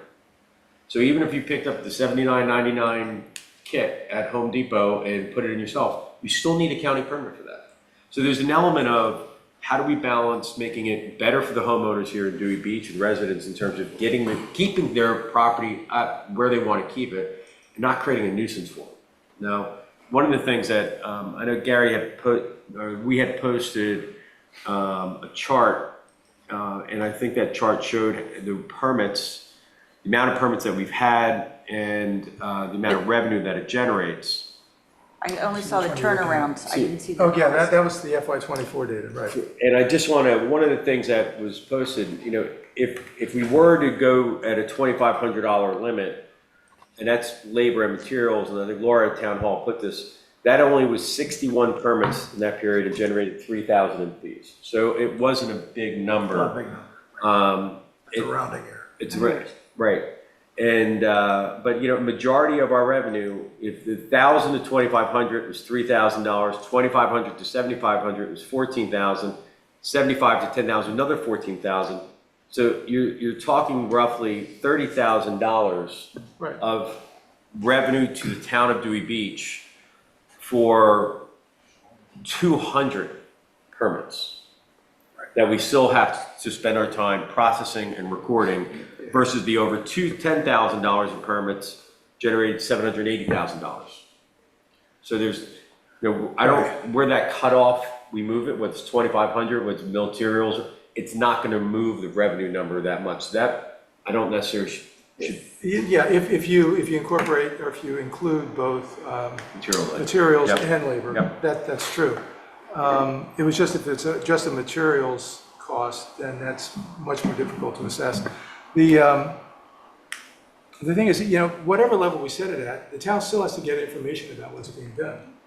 Somehow, there has to be a mechanism for doing that.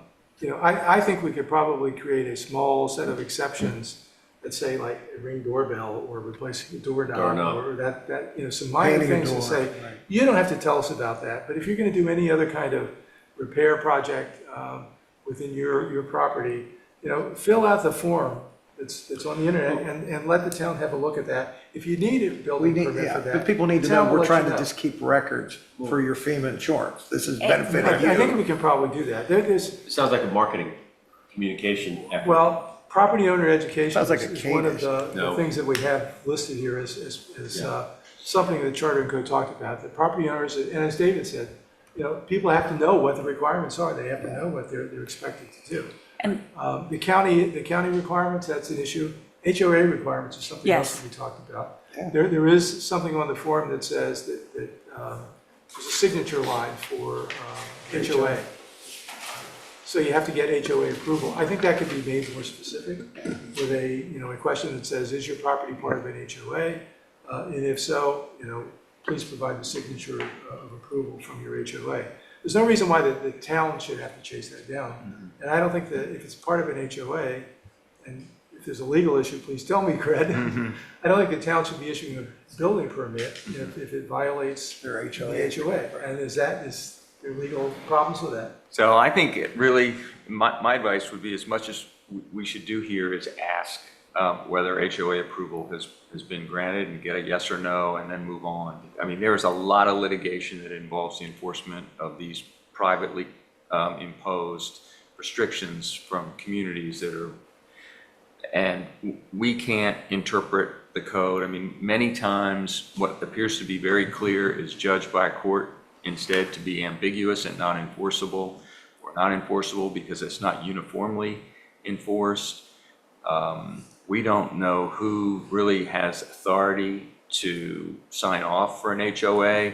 We don't know whether they had a proper meeting, whether due process was given to the applicant.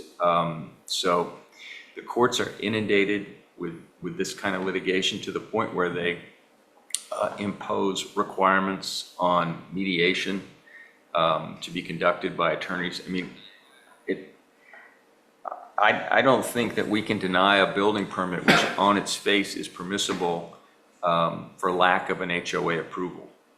But nor do I think we should be required to know all of the HOA requirements. If somebody puts in a permit. We don't have all their bylaws. We don't have, I mean, that'll put us into a worse situation where we have to verify the HOA. But if an application comes through for a property that the town knows is part of an HOA, and there's no signature from the HOA, you're saying the town should go ahead and approve that permit anyway? So we don't, this comes up a lot. This is not a Dewey Beach phenomenon. This comes up in every municipality. These discussions are had from time to time with like all the clients that I've had over time, and we discussed this in the legal community. Because on its face, it makes perfect sense that we wouldn't be granting building permits for things that are patently prohibited in a community. But we do not want to be a co-defendant in a case every time there's a dispute that arises. And if our code doesn't say you can't have a tin roof, but the community says you can't have a tin roof unless it's brown as opposed to red, we don't have an interest in that. And if we withhold a permit on that basis, then we're going to find ourselves in court. And we might find out in the course of exchanging information that restriction has only been applied once, and the next door neighbors all have the same condition, and that the court would judge that to be waived because it's not been enforced uniformly.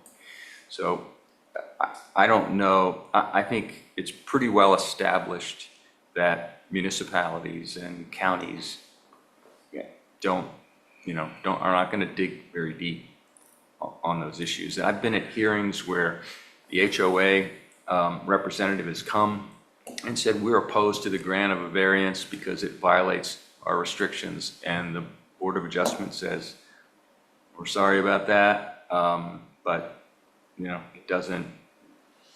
That's not one of the factors that we can consider in granting a variance or denying one. So we should just stay away from that. I think if you want to ask, I think it's almost, you could justify it by saying it's a public service that we ask you whether you've obtained approval just Put a to. clause that we don't interpret your HOA bylaws. So with this issue, all of the emails that I received on this topic were on HOAs. It was the most productive in my emails. And it sounds like if we said, if it could, an attestation line where they said, I check with my HOA rather than getting a signature from the HOA, then it's up to them. I know I'm supposed to be talking about the Hyatt. We have an architectural committee, and that committee has to approve things before it can go forward. But I also know that people that are on that committee have failed to do it themselves. So that's a whole nother issue. But people that are on that committee might live in Florida primarily, or might not be around to attend a meeting. And the restrictions might say that if your request isn't acted on in 30 days, it's deemed approved. Well, is that for, now do we need, like if the applicant says that they didn't conduct a meeting, they're not meeting their own criteria, do we insert our opinion as to whether or not the HOA should have approved them or didn't? So I think it's a good idea to remind people they need HOA approval if they in fact need it, but I don't think we should be in the business of denying applications. Or enforcing HOA rules. That's a town. Absolutely not. Totally agree with Yeah. that. But you're comfortable with us still having a signature for the HOA? No, I don't. No, and No? I mean, that's in the current form. I know it is, Yeah. yeah. I was The advised proposal- of that before the meeting. Right. The proposal would be that the applicant attests that they have gotten approval If required. if required. Yeah. But then if they check no, I mean, then we just move on. I mean, I would say it would be appropriate to say, has It'll give your, somebody pause, I think, just before I check that and sign my name to it. yeah, I could be getting myself in trouble because I don't want to start working on I'm something. asserting that I have received approval if required to do this. Signed, submitted the application, then it's not our fault. Just a statement that by say submitting this again. application, I'm basically stating that I do not need HOA approval for this action. Or that I've received HOA, like, if it's that type of statement, at least that will take it off of us, which I think is. All right, so we need to make some changes to our. All right, so this was a discussion item only. Yeah, so let me, it's I not just a- want to mention a couple other areas. Efficiency of the permit process, that's part of the county and HOA requirements, and property owner education is part of that. But someone suggested doing some automation in the process, and so there may be some opportunity to look at that. That sounds to me to be complicated and perhaps even expensive, I don't know, but that's something that was discussed. Enforcement is an issue that was talked about. How much is the town doing to ensure that what is built is what was permitted? And secondly, how much, as David said, is work out there being done without a permit? How's the town handling that? I know you have staff out, if they see contractors, they do ask questions. And I believe there have been some instances rather when there has been a stop work order issued when there is not a building permit. And then the last issue that I want to mention is licensing requirements. This is for the contractor doing the work. There's some people who believe that we're being too restrictive in terms of someone who's basically a handyman, has a small project that they want to do. I know that some people handle that. $30. You know, if it's a small project, just by paying for the one-day license for that person and then letting them do the work. But it is an issue that people are concerned about. They think we're putting too much emphasis on business license for contractors. I'm not sure where I come out on that, but it is a subject of discussion. It's a $30 fee for a one-day license, right? I don't think any contractors are giving up a $1,000 job over a $30 permit. Comes another I'm gonna communication. put $30 into the cost of that job. Yeah, I mean, people are saying that they're having trouble getting contractors. Contractors are saying it's too complicated to do it. They don't want to have to go through the bureaucratic process of getting a building permit. You know, somebody's a responsible contractor. They've been through this other places. Right. It's just kind of a routine thing that you do. You have to have a business license. Yeah, I mean, But there are concerns about that. we've had bad contractors come through this town, so I mean, that's the. Likewise, I think that it comes back to an education of the residents that if the contractor needs a business license to work in the town. If it's a one-day event, it's a small nominal fee. All right, well, let me, as a result of this discussion, let me do this. I'd like, first of all, to have the leeway or authority to take this back to charter and code if it seems productive to have them chew on this again. But sharpen up some recommendations on a financial limit for a building permit for a maintenance project. Take another look at the definition for maintenance, see if we can incorporate that into our code. And Include labor, don't make it a material price, but a total cost. Total cost, yeah. And then come back again either after reviewing this with charter and code, or, if I think it's good enough, I'll come back to the town council with another recommendation. We'll see what we do. And if it's required that there are multiple things that we need to review versus just dumping it all into one. Right. Putting the limit at, what is definition, maintenance, et cetera, let's Okay. piecemeal it's a little more. Okay. Makes sense. I will just say that, and you said you got a lot of emails, there are people who do care about this and generated a lot of attention and comments. So. Agreed. Is there going to be time for public comment on this at this meeting? Sure, go right ahead. Yeah, hi. So this is Diane Tenhope on 1406 Coastal. We've been deeply involved in our HOA regarding violations by an owner who did not get our permission for some significant renovations that they made. It's been a year since I've come before the town council. And Fred, I had to say your explanation about the HOAs was pretty frustrating for us because it seems that even when they don't get HOA approval, they move ahead anyway, and we alert the town to significant problems, then we still don't get a response from the county, the town, or the fire marshal. So we're now left with a renovation that wasn't approved, that increases the occupancy, change the plumbing, change the electricity, and now there's nothing we can do about it except possibly to sue the owner. So, and I don't believe that we're the only building in Dewey that has something like this. There have to be others because owners misrepresent on their permits what they're going to do. And I feel really strongly there should be some sort of enforcement or review by the town when the town's alerted by an HOA board, that there has been some sort of violation and there should be at least another review by the town of the work that was done. I mean, if nothing else, you should be recouping more of your fees. Because in our case, the owner significantly underestimated the cost of the project. They said 20,000, they easily spent 100,000. If I So could just to sum up, there should be some sort of enforcement by the town when you're alerted by an HOA board of violations. There just should be. I mean, otherwise, you know, why even bother to get the permit? Just do the work. I mean, if I could just respond briefly, I completely understand your frustration. I mean, I really do. I just, legally, you know, there are restrictions out there that are ambiguous. There are restrictions that are unconstitutional. There are restrictions that are applicable here in town that say you can't sell alcohol.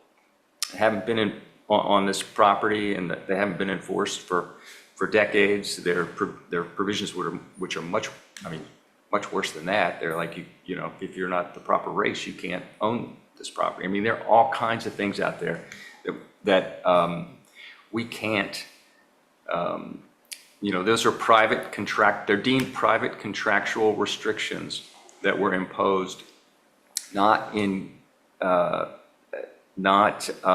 to reflect the state of the law, but to place extra restrictions on the use of property going forward that the town doesn't require. I think that if we leave something, just real quick, if we leave something on the application, it might make sense for us then to inform the HOA that we've gotten a request. We know your HOA exists. Maybe we could have an internal policy that says if you're an HOA and you're up and running, give us your contact information, update that information for us. And when we get applications for building permits, we will take the initiative to call you. But you know, if we don't have a law that says that your proposed construction activity is violative of our standard, then I don't think have the authority to say no. But if the HOA were to, Diane, hold on. If the HOA were to come to the town and say, you know, we have these violations, they're building something that is not covered by the building permit, then the town does have the authority to step in and say, absolutely. You said you would spend 20,000, but you've clearly done $100,000 worth of renovations. The town can take action at that point. Absolutely. But they can't, the town can't. Okay, well, Enforcing okay, agent. well, can you take action now on our problem? Because that's exactly what happened. That's exactly what happened. And we requested a follow-up inspection and didn't get one. The only request that went out was to tell the property owner who did the work to update their permit application, which they did, and it was for work already done. So it didn't accomplish anything. It was just a paper exercise. Diane, thank you for the public comments. Obviously, this is not an area, public comment is not a debate or a conversation, it is public comment. We will, as council, discuss town hall on how we can improve upon the policies that we put in place. But thank you for your email also, because I just saw that you sent the email highlighting those, the issues that you just raised. Okay, thank you. You're welcome. Thanks, Kate, anyone else for public comment on this? All right. So you have your marching orders on this? Yeah, I'm good. Yeah, All right. we're fine. Final element of the agenda, discuss the progress of ordinance 848-2024 approved December 2024 regarding the use of canopies on the beach. Mr. Zolper. Yeah, thank you, Mr. Mayor. So we were proactive. We posted signs at every dune crossing. We also put it in our newsletter, and on our signs on the dune crossing, it actually gives examples of what is not allowed.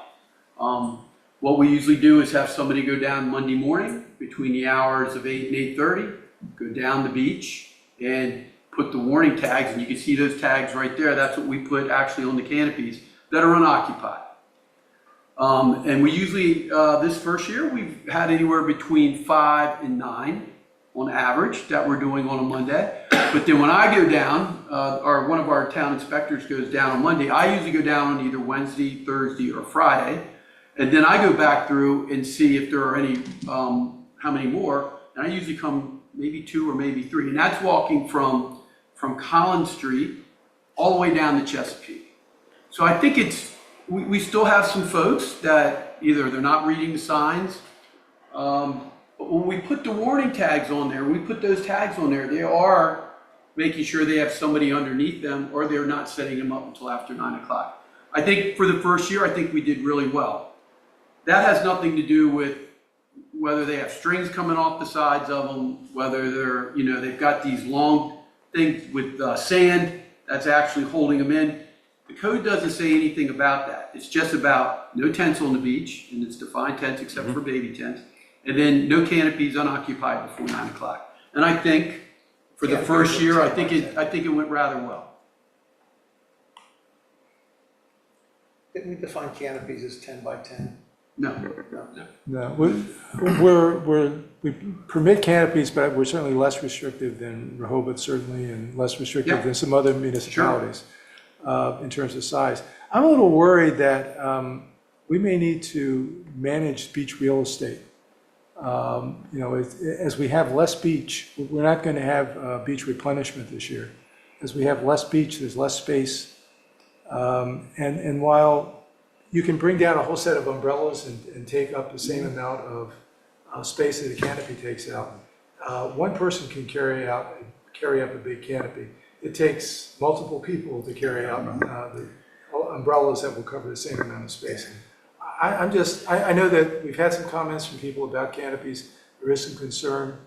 I think we ought to talk more about this and see whether or not we should make some changes. It's a good idea. I mean, and the town of Dewey Beach may enforce the ability to reduce your overall footprint because of the beach being strict. I think to me, it's being kind to your neighbor.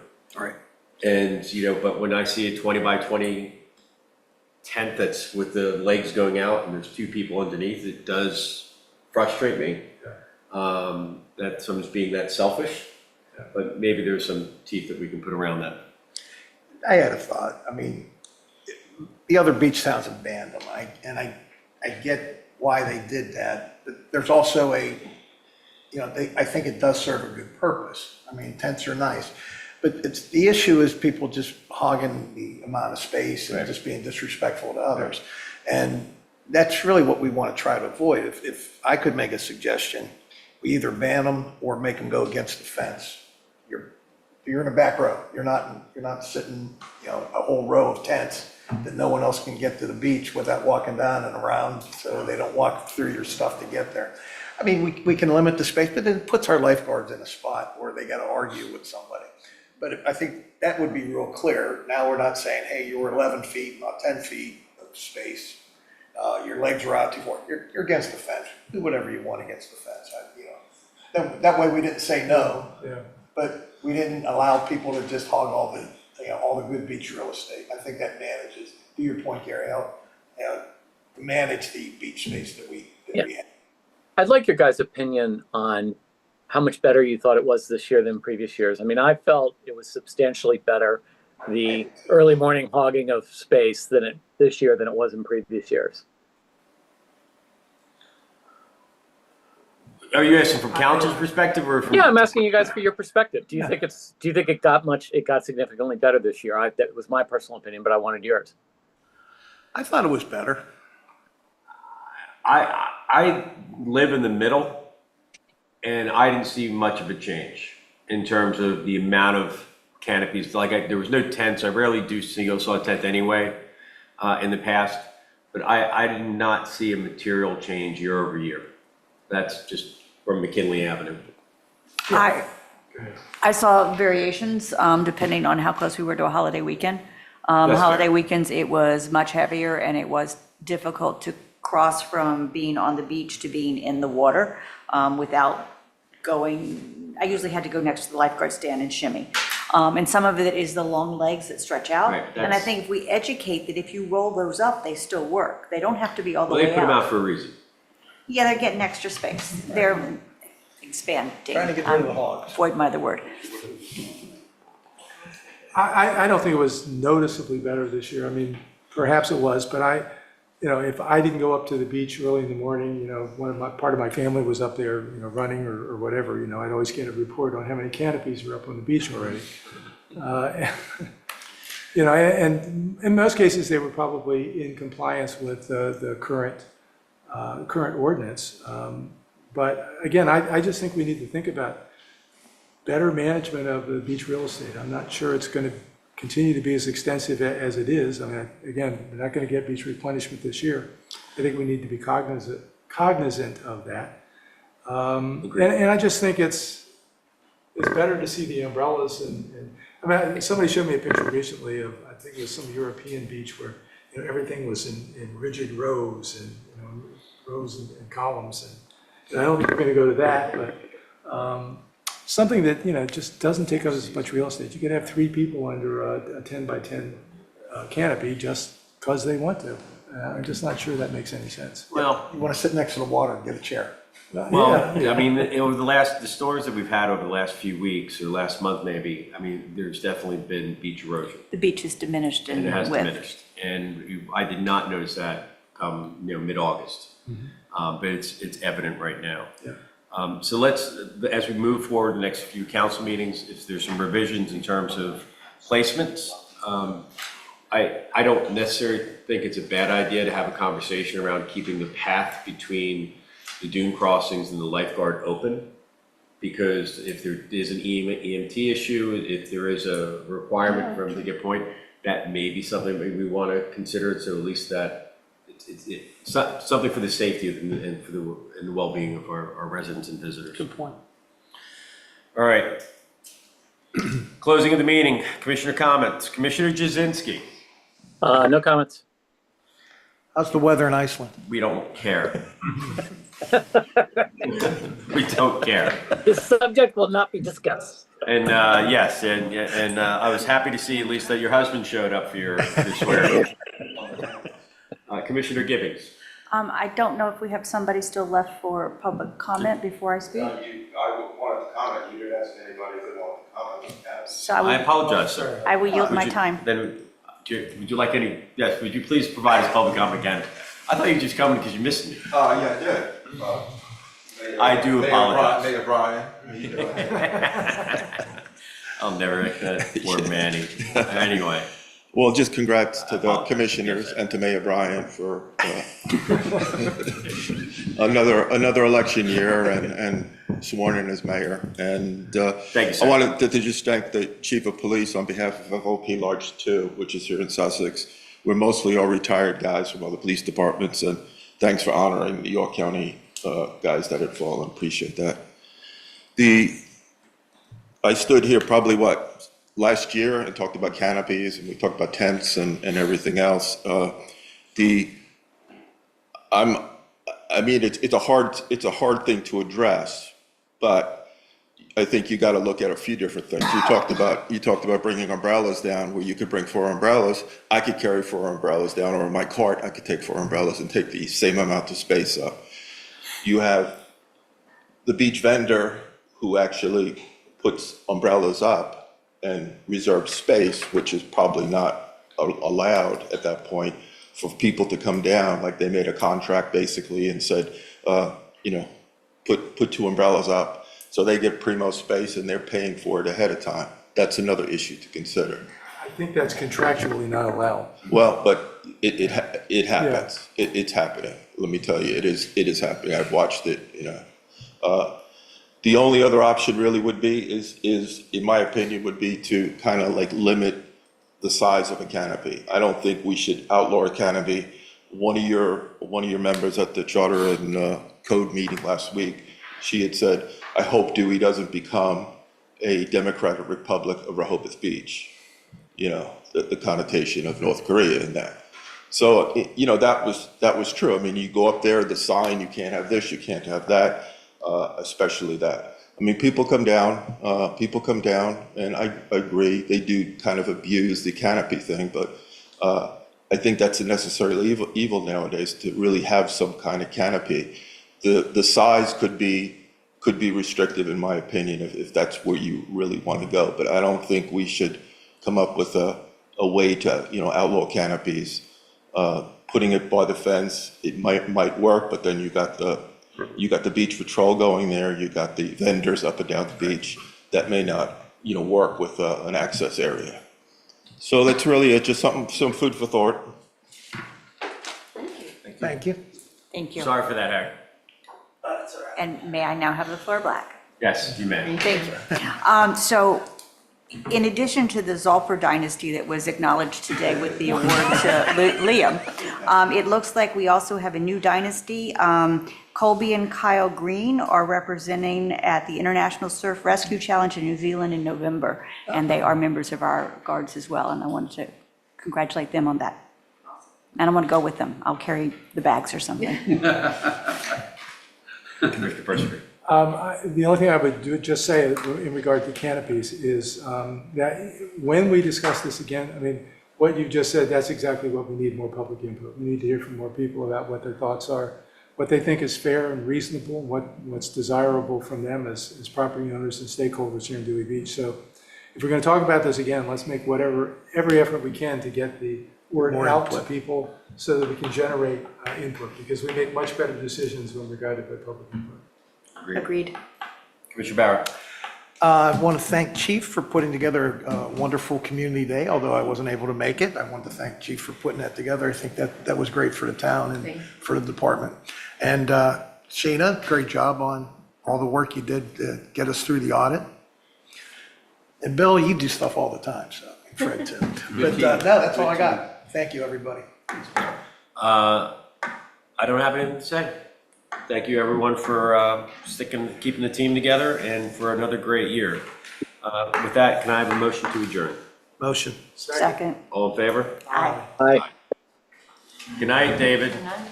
see you guys. Come back soon.